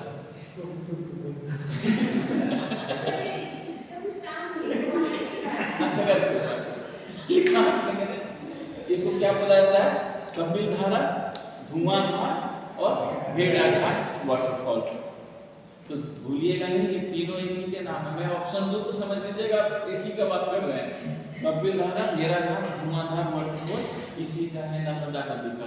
आगे बात समझ में आप लोगों को? ठीक। अच्छा, अब उसके बाद ये जो नदी है कहाँ एंटर करेगी? गुजरात। ठीक है। अच्छा, इस पे कुछ प्रोजेक्ट भी है। ठीक है, लिख लीजिए, नर्मदा सागर project, Sardar Sarovar project, Indira Gandhi project. Narmada सागर प्रोजेक्ट, नर्मदा सागर प्रोजेक्ट, फिर क्या बोला था मैंने, इंदिरा गांधी प्रोजेक्ट, हाँ Sardar Sarovar project are on this river, are on this river, ठीक है। फिर लिखिएगा it enters in project Sardar Sarovar project, फिर लिखिएगा क्या लिखा आप लोगों ने, it are on this river, फिर लिखिए it enters in Gujarat, it enters in Gujarat, it enters in Gujarat, it enters in Gujarat, okay, and falls in and falls in and falls in Arabian Sea and falls in Arabian Sea and falls in Arabian Sea near Bharuch, जगह का क्या नाम है, Bharuch, near Bharuch, BHARUCH, Bharuch, near Bharuch, क्या बनाती है, delta बनाती है, क्या स्ट्रीम बनाती है, नर्मदा सिखाया था एस्चुअरी बनाती है, मलबे को सीधा इसे मत भूलिएगा, लिखिए इट मेक्स एस्चुअरी, ये सब बहुत इंपॉर्टेंट बात है बच्चे, it makes estuary, ESTUARY, it makes estuary, it makes estuary, ये क्या बनाती है, एस्चुअरी बनाती है। पूरी बात समझ में आ गई? तो मैंने आपको नर्मदा से सारा इंफॉर्मेशन दे दिया, ठीक है। अगली नदी लिखिए तापी, नेक्स्ट रिवर लिखिए तापी, ये क्या है, तापी या तापी जो मर्जी लिखिए,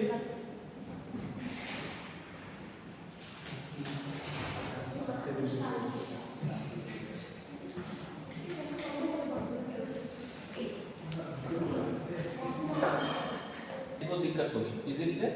अब देखिए जैसे आपने तापी नदी लिखा, एक बार याद रखिएगा नर्मदा के साउथ और पैरेलल कौन सी नदी चलती है, तापी नदी चलती है, ठीक है। लिखेंगे it is south and parallel river of Narmada, it is south and parallel river of Narmada, it is south and parallel river of Narmada, it is south and parallel river of Narmada, यानी ये नर्मदा के साउथ में है और फिर क्या है बच्चे उसके पैरेलल है, it is south and parallel river of Narmada, ठीक है, south and parallel river of Narmada. तो नर्मदा के साउथ और पैरेलल ये नदी आराम से बह रही है, लेकिन क्वेश्चन ये है मेरा कि जो तापी नदी है वो कहां से निकलती है।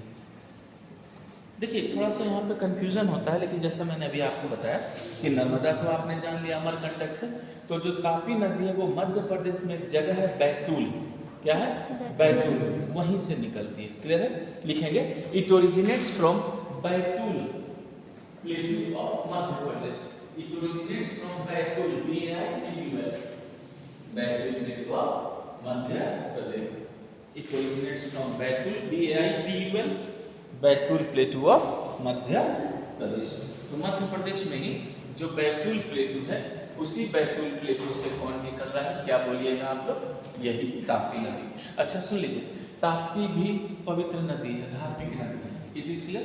लिखिएगा it is Holi and religious river, it is Holi and religious river, Tapi का भी वही नाम है, it is Holi and religious river, ठीक है। अच्छा फिर लिखिएगा it moves towards waste, it moves towards waste, it moves towards waste, ये भी किधर जा रही है बच्चे, आपको वेस्ट की तरफ, ठीक है। फिर लिखिएगा it flows in a rift valley, it flows in a rift valley, it flows in a rift valley, it flows in a rift valley, okay, linear straight, it flows in a rift valley, linear straight, linear straight, it flows in a rift valley, linear straight, it flows in a rift valley linear straight, okay, so it is a rift river like Narmada, so it is a rift river like Narmada, so it is a rift river like Narmada, यानी नर्मदा की तरह आप इनको भी क्या बोलते हैं बच्चे, बोलते हैं आप इनको रिफ्ट रिवर। क्या बोलते हैं? Rift rift river. तो प्लीज इस चीज को नहीं भूलिएगा कि नर्मदा की तरह इनको भी रिफ्ट रिवर कहा गया। अच्छा, ताप्ती किन दो पहाड़ों के बीच में बहती है? ताप्ती या तापी, वही तापी या ताप्ती जो भी है, ठीक है। तापी उससे गलत नहीं, तापी भी बोलते हैं, ताप्ती बोलते हैं। बताइए तापी किन दो पहाड़ों के बीच में? पहले तो आपने विंध्य और सतपुड़ा ध्यान देते, और तापी मैंने बताया प्लेट में। हाँ, उसमें बताइए कौन है? अजंता। क्लियर? लिखिए, it drains between Satpura and Ajanta Block Mountains. It drains between Satpura and Ajanta Block Mountains. It drains between Satpura and Ajanta Block Mountains. Satpura and Ajanta Block Mountain. तो Satpura Ajanta block mountain के बीच से ये नदी क्या हो रही है? बह रही है। समझ में आ रहा है? क्लियर? देखिए, यहाँ के लोगों की मान्यता है कि तापी का मतलब है सूरज के ताप को कम करने वाली, यानी आपको गर्मी कम लगेगी। और कहा जाता है कि कहीं कहीं इस पानी में इतनी गर्मी है कि कोई भी चीज जाते हैं तो वो पिघल जाती है। और मैंने ऐसा देखा है कि जैसे जो हेयर होता है, बाल को भी लोग हाथ में ऐसे रख के पानी में रखते हैं तो बाल गिर जाता है। ऐसी मान्यता होगी, आप मुझे ऑनेस्टली नहीं पता। तो इस तरह से तापी नदी का वहाँ पर बहुत बड़ा महत्व है। अब तापी नदी एमपी से लास्ट में क्या बोली? क्या? तापी मतलब सूरज के ताप को कम करने वाली। हाँ, ऐसी मान्यता है कि इसमें कोई भी चीज पिघल जाती है, जैसे हेयर होता है बाल, ये तो अगर आप हाँ वो बाल ऐसे हाथ रख के तो बाल बह जाएगा, मतलब इस तरह से लोग कहते हैं ये बच जाएगा। समझ में आया? ऐसा लोग मतलब कहते हैं। तो मैंने क्या बोला कि बाल डालते हैं तो बह जाता है। अब ये थोड़ी है कि हाथ में रख के हो सकता है कोई बर्तन वर्तन होता है, हाथ कौन डाल लेगा? मैं तो ऐसे ही बता रहा था। आगे समझ में? गुड, चलिए यहाँ तक तो एकदम क्लियर हो गया, किसी को कोई दिक्कत नहीं? ठीक। अब ताकि यहाँ से आगे बढ़ेगी तो महाराष्ट्र होकर गुजरात में चली जाएगी, ठीक है। लिखिएगा, it enters in Gujarat after Maharashtra, it enters in Gujarat after Maharashtra, it enters in Gujarat after Maharashtra, it enters in Gujarat after Maharashtra. तो महाराष्ट्र होते हुए कहाँ एंटर गए? गुजरात में, ठीक। अच्छा, गुजरात में एक जगह है सूरत, सूरत के पास ही ये कहाँ गिर जाती है? Arabian sea. लिखेंगे, near Surat it falls in Arabian sea, near Surat it falls in Arabian सी।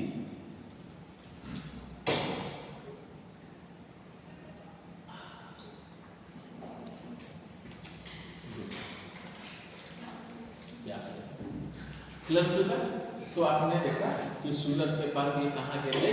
आपको अरेबियन सी। और ये भी क्या बनाएगी? एस्चुअरी। लिखिए, it makes estuary, it makes estuary, it makes estuary.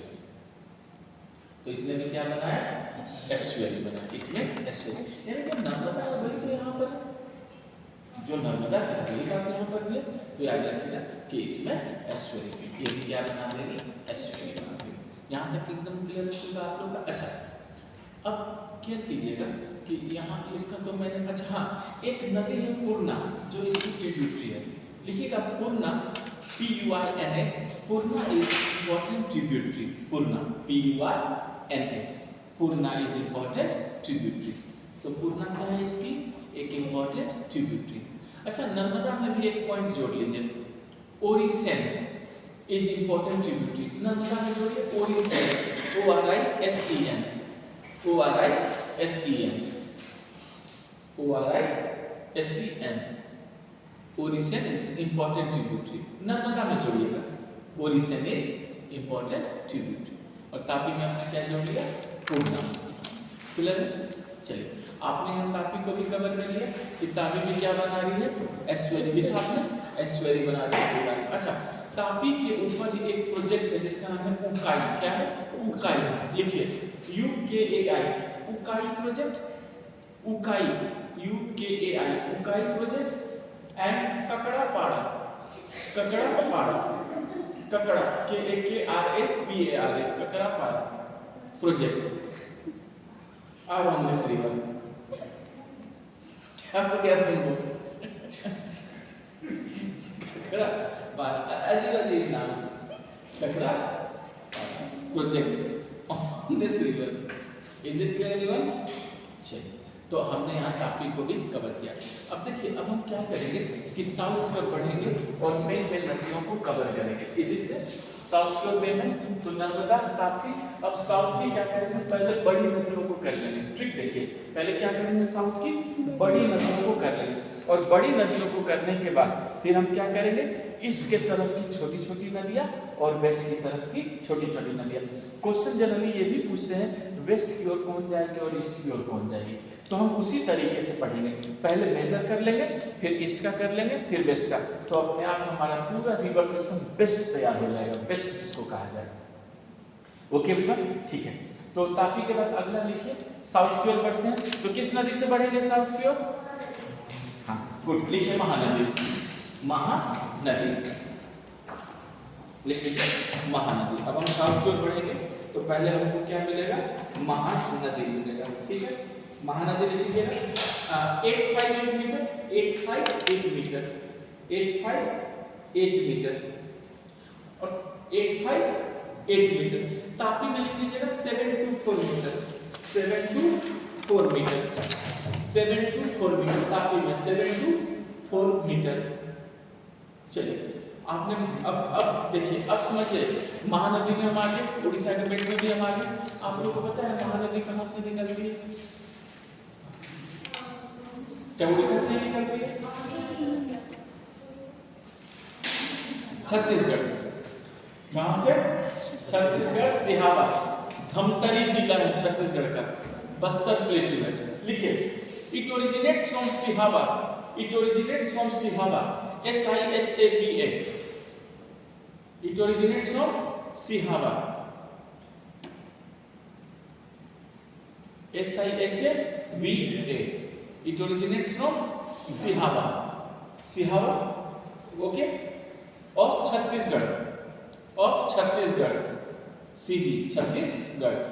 और ब्रैकेट में लिख लीजिए जिले का नाम धमतरी, धमतरी।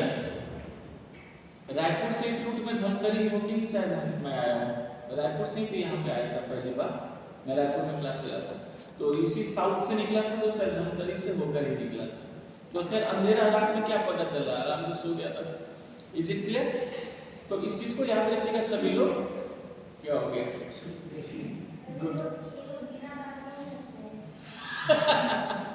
चलिए कोई बात नहीं। हाँ तो रात में तो सो गए। गुड, चलिए।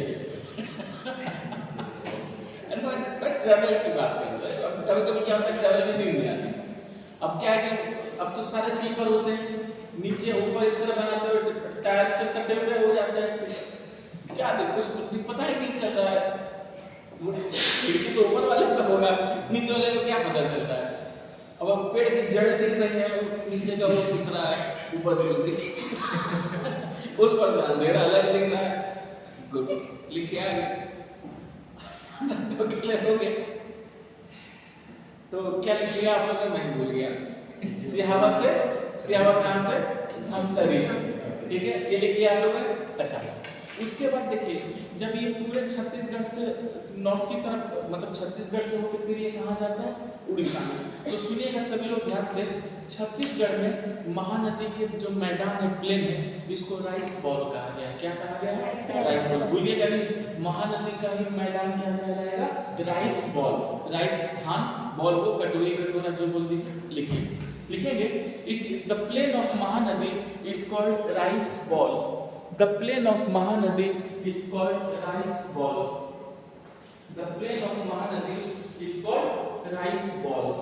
ठीक है, तो बताइए छत्तीसगढ़ में जो महानदी का जो मैदान है, जनरली हम उसी को क्या बोल देते हैं? Rice ball. तो आप लोग भी इसको याद रखिएगा कि इसको क्या बोला गया है? राइस बॉल कहा गया है पूरी महानदी को। महानदी धमतरी, देखिए ये धमतरी यहाँ पर महानदी है, और ये छत्तीसगढ़ में इसको पूरा का पूरा क्या बोला जाता है? कहा जाता है राइस बॉल। ठीक है, तो भूलिएगा।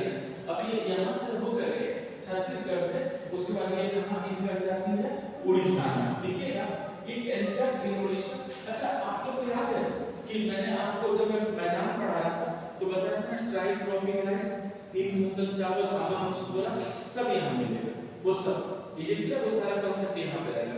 अब क्या है कि उसके बाद ये उड़ीसा में निकल के लिखे it enters in Orissa, it enters in Orissa, it enters इन उड़ीसा। क्या इसके ऊपर कोई डैम है उड़ीसा में? हीराकुंड। और जगह कौन सा है वो? संबलपुर। आगे लिखिए, पहले लिखा आपने इट एंटर्स इन उड़ीसा, फिर लिखिए Hirakud dam is situated here in Sambalpur. Hirakud dam is situated here in Sambalpur. Hirakud dam is situated here in Sambalpur. Hirakud dam is situated इन संबलपुर। तो उड़ीसा के संबलपुर में कौन सा डैम है? हीराकुंड डैम। अच्छा जानते हैं हीराकुंड डैम की खूबी? ये भारत का सबसे लंबा डैम है। क्या लंबा? देखिए it is the longest dam of India. It is the longest dam of India. It is the longest dam of India. It is the longest dam of India. यानी इंडिया का क्या निकल गया बच्चे? Longest dam. अच्छा इसके बारे में एक चीज बता देते हैं। पुरानी एनसीईआरटी में कहा गया है कि आपके हीराकुंड डैम है उस डैम में जितनी ईंटें लगी हुई है, क्या ईंटें लगी हुई है, अगर आप इन ईंटों को एक लाइन में लगा दें, एक क्यूब में एक लाइन में लगा दें तो वो धरती से चांद तक के जाने का रास्ता है।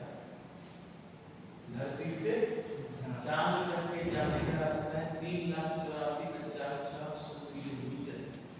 ये धरती से चांद की दूरी है और ये ईंटें लगा दीजिए तो धरती से चांद तक का रास्ता है।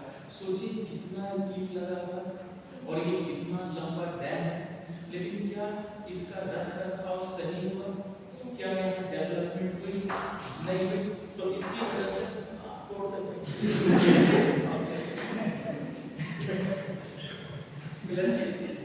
तो इसमें सीधी बात नाम तो जीरा क्या पुलिस नाम है, पुलिस इन्होंने दिया क्यों दिया? मतलब उसमें जाने का शौक है। तो क्या कीजिएगा? तो जैसा मैंने आप लोगों को बताया कि हीराकुंड डैम का रखरखाव अगर हमने सही से ध्यान दिया होता, इस एरिया में अगर डेवलपमेंट हुई होती तो फिर नक्सल प्रॉब्लम इतनी तेज नहीं होगी। समझिए, लेकिन नक्सल प्रॉब्लम घनी कब हो गई? आप लोग इस एरिया के हैं, रेड कॉरिडोर में, आप लोग समझ सकते हैं। आपने कभी सुना होगा कि 20-22 साल की लड़कियां इसमें शामिल हो गई? आप जरा सोचिए ऐसा क्या हो गया कि एक ऐसा मूवमेंट है जिसमें गर्ल्स तक भी शामिल होते जा रही हैं और पूरी डेंजरस, इतना माइंड वॉश हुआ तभी तो गर्ल्स भी शामिल हो गई और इतना डेंजरस अटैक करने पर भागने में उनको वक्त नहीं लगता। फीमेल पोस्चर का फायदा उठाए ना, लोग शक भी नहीं करेंगे और ये अटैक कर जाए। आखिर इतनी भी क्या प्रॉब्लम होगी? और याद रखिएगा कि नक्सल प्रॉब्लम कोई लॉ एंड ऑर्डर का प्रॉब्लम नहीं है, फैलियर गवर्नमेंट फैसिलिटीज का, और लोगों ने इसका क्या उठाया? फायदा उठाया। अगर ये एरिया अच्छे से डेवलप हुआ होता तो आपको हर चीज़ अगर यहाँ पर मिल जाती तो फिर मुझे नहीं लगता कि ये चीज़ें जो है पिछड़ापन का कभी शिकार नहीं होती। अपग्रेड तो होती है ना चीज़। तो ये सारी बातें हैं। तो याद रखिएगा कि इस प्रोजेक्ट को रख रखाव बहुत जरूरी है, नहीं तो ये प्रोजेक्ट आपको कहाँ से कहाँ पहुँचा सकता है। ठीक है, गलतियाँ तो होती है। चलिए, तो आपने संबलपुर का एक प्रोजेक्ट देखा, उसके बाद क्या हुआ? जब ये आगे बढ़ता है तो एक शहर आता है कटक। आपने नाम सुना होगा उड़ीसा का कटक। कटक के बाद ये कहाँ जाकर गिर जाती है? Bay of Bengal. लिखेंगे near Cuttack it falls in BOB. Bay of Bengal near Cuttack it falls in BOB. तो कटक के बाद ये कहाँ जाकर गिर गई? बॉग में, यानी कि बे ऑफ बंगाल। ठीक है, बे ऑफ बंगाल में गिर गई। अच्छा याद रखेंगे इट मेक्स डेल्टा। क्या बनाती है ये? डेल्टा। देखिए इट मेक्स डेल्टा। और डेल्टा किस फसल के लिए बेहतर है बच्चे? राइस। लिखिए इट मेक्स डेल्टा, फिर लिखिए राइस कल्टीवेशन बेल्ट।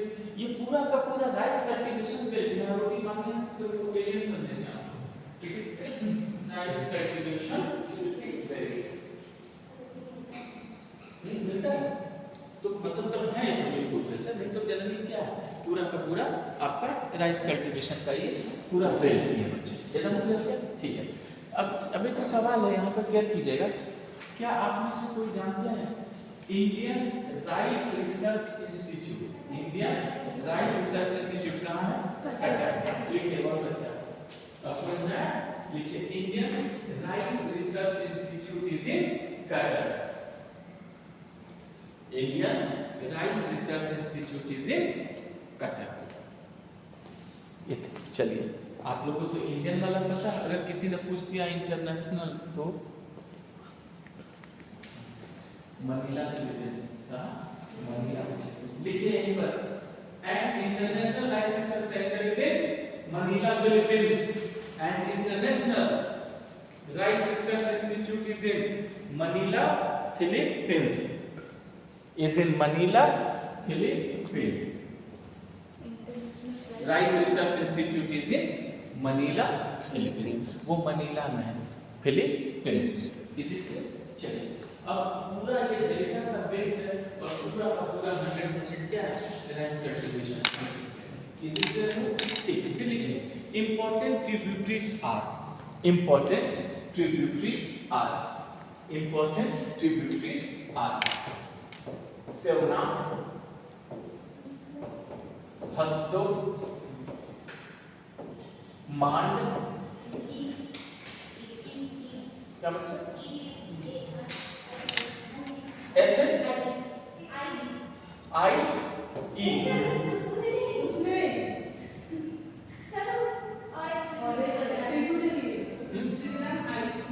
हाँ वो बता अभी लिखिए तो बताऊं, नहीं लिखूंगा इब, शिवनाथ, हसदो, मांड, फिर मैं बता रहा हूँ ऐसे लिखिए, ठीक? पहले ये लिखिए, शिवनाथ, हसदो, मांड, फिर लिखिए तेल, ओम, जो, तेल, ओम, जो, शिवनाथ, हसदो, मांड, तेल, ओम, जो। और कौन सी नदी? इब। फिर लिखिए इब, आई बी, फिर एक और नदी लिखिए आई बी, इब। प्लीज इसको राइट करिएगा, शिवनाथ, जेओ JON जी, नो। चलिए लिखिए, शिवनाथ, हसदो, मांड, तेल, ओम, जो। भूलिएगा नहीं, ठीक है? ये इंपॉर्टेंट है। शिवनाथ, हसदो, मांड, तेल, ओम, जो, ये सब किसकी ट्रिब्यूटरी है? महानदी। और महानदी अपने आप में बहुत बड़ी नदी है। ये किसकी नदी है? जी, क्या बोली? क्या? ये तो बहुत लिखा तो आईबी, तो लिख लो आईबी।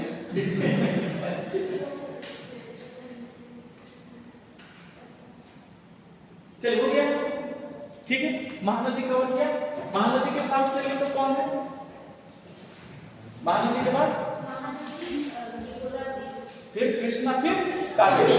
चलिए लिखिए, गोदावरी, गोदावरी, गोदावरी, बात गोदावरी, गोदावरी, इसकी डोमिनेंट है, ठीक है? ऐसे जानते हैं गोदावरी को फिर क्या कहा गया? हम पहले याद रखिएगा, it is the longest river of South India, it is the longest river of South India. देखिए, it is the longest river of South India. Godavari बड़े भाई तो ठीक कर रहा है,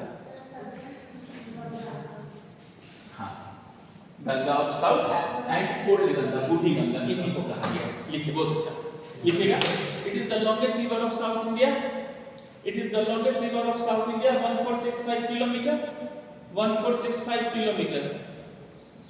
it is the longest river of South India, 1465 kilometre. लंबाई भी जान लिया आपने, 1465 किलोमीटर है, साउथ इंडिया की सबसे लंबी नदी है। क्लियर है? फिर लिखिए, it is called Ganga of south and old Ganga, it is called Ganga of south and old Ganga, बूढ़ी गंगा और दक्षिण की Ganga. It is called Ganga of south and old Ganga. इसका मतलब ये रिलीजियस और पवित्र नदी है। लिखिए, it is Holi and religious river, it is Holi and religious river,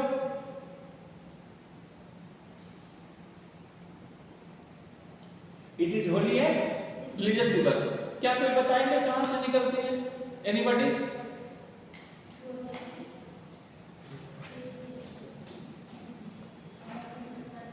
कहां से बोलिए, तो तभी तो मैं उसको क्लियर करके दूंगा।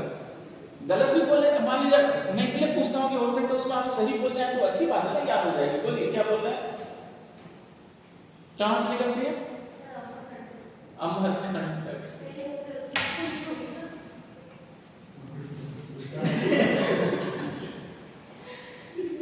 दुख से गिर पड़ा, तो दुख का पहाड़। चलो, it originates from, लिखिए, मैं लिखवा दे रहा हूं, आप लोगों को नहीं मिलेगा जो मैं बोल रहा हूं, लिखिए।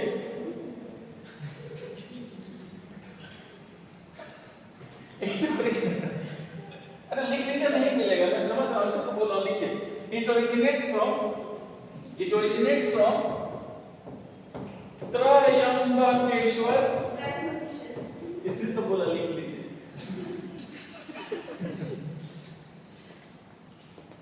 It originates from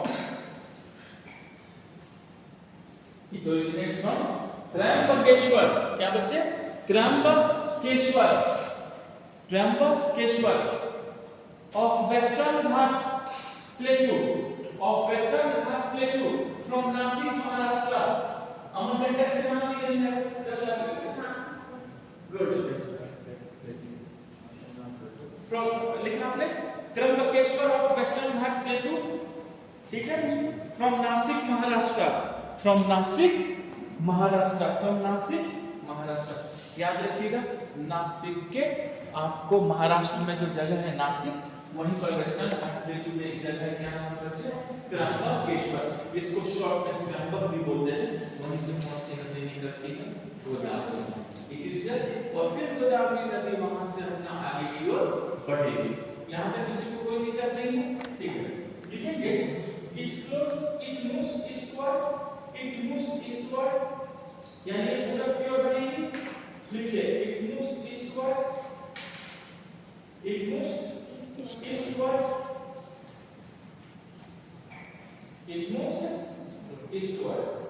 क्लियर हो गया? तो ये आपको ईस्टवर्ड पूरब की ओर क्या नहीं है, बढ़ते हुए जाएंगे। It moves eastward, इसे कुछ छापना ही नहीं है, ओके? एक मिनट रहते हैं।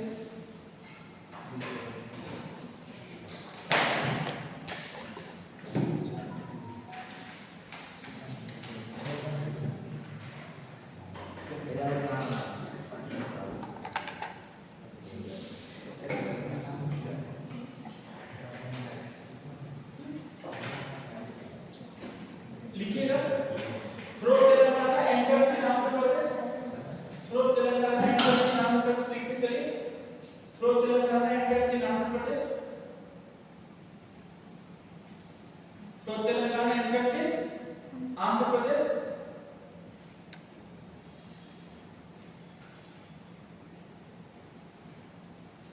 From Telangana enters in Andhra Pradesh, falls in Bay of Bengal, falls in Bay of Bengal, falls in Bay of Bengal, falls in Bay of Bengal, falls in Bay of Bengal। कहाँ गिरेगी ये? बंगाल की खाड़ी में, ठीक है? It makes delta,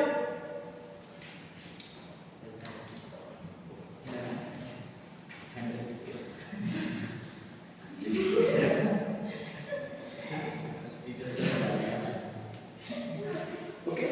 लिखिए आप लोगों ने, हाँ, वो it makes delta rice cultivation. जहां मैं डेल्टा बोलूं, राइस कल्टीवेशन खुद जोड़ लीजिए अपनी तरफ से। Rice cultivation, it means delta rice cultivation, okay? पूरा राइस कल्टीवेशन के लिए Jayakwadi, JAYAKWADI, Jayakwadi project on this river, Jayakwadi project on this river, Jayakwadi project is on this river। तो इस रिवर पे कौन सा प्रोजेक्ट है? जायकवाड़ी प्रोजेक्ट है। एक और है पोचमपाद प्रोजेक्ट, लिखिए POCHAMPAD, Pochampad project, POCHAM पोचम PAD पाद प्रोजेक्ट,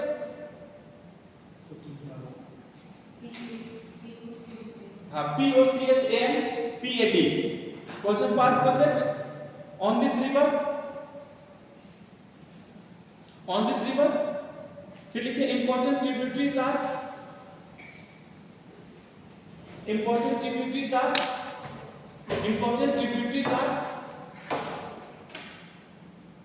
दुधना, DUTNA, दुधना, ये दुधना, कॉमा पूर्णा, PURNA, पूर्णा, दुधना के बाद पूर्णा,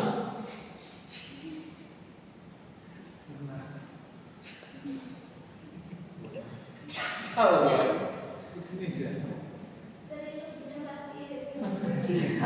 गुड।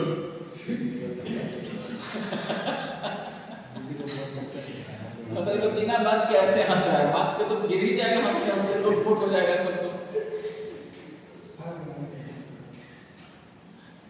पूर्णा को चेक कीजिए तो गोदावरी में है क्या?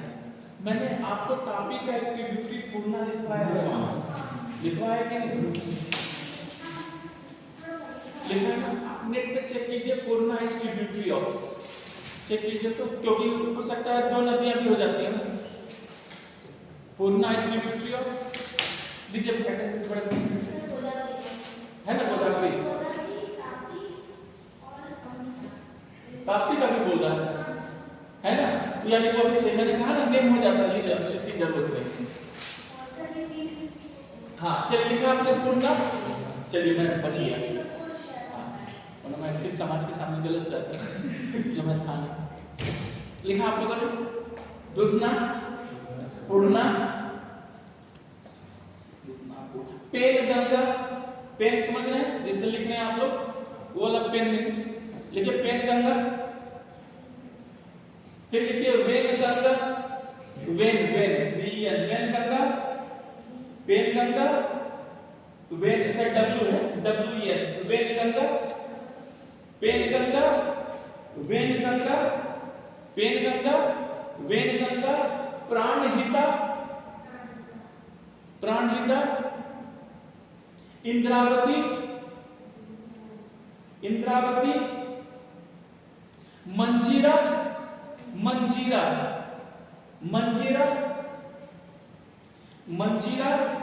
किन्नरा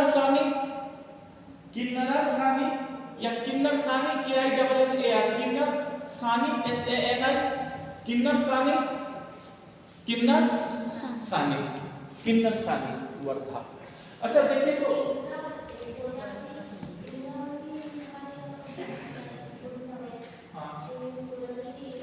हाँ अच्छा एक नदी है वर्धा, देखिए तो वर्धा इस ट्रिब्यूटरी ऑफ, वर्धा नहीं इसमें नेट पे देखिए तो वर्धा गांधी जी इसी किनारे आश्रम बनाए थे 1930, वर्धा गांधी जी का वर्धा बच गया, वर्धा ठीक है, देखिए और बोले वर्धा, पूर्णा, दुधना, पेनगंगा, वेनगंगा, प्राणहिता, इंद्रावती, मंजीरा, किन्नरा सानी, वर्धा। काफी है, ज्यादा ठीक है, फिर ठीक है, थैंक यू क्लास, रिवीजन जरूर कीजिएगा।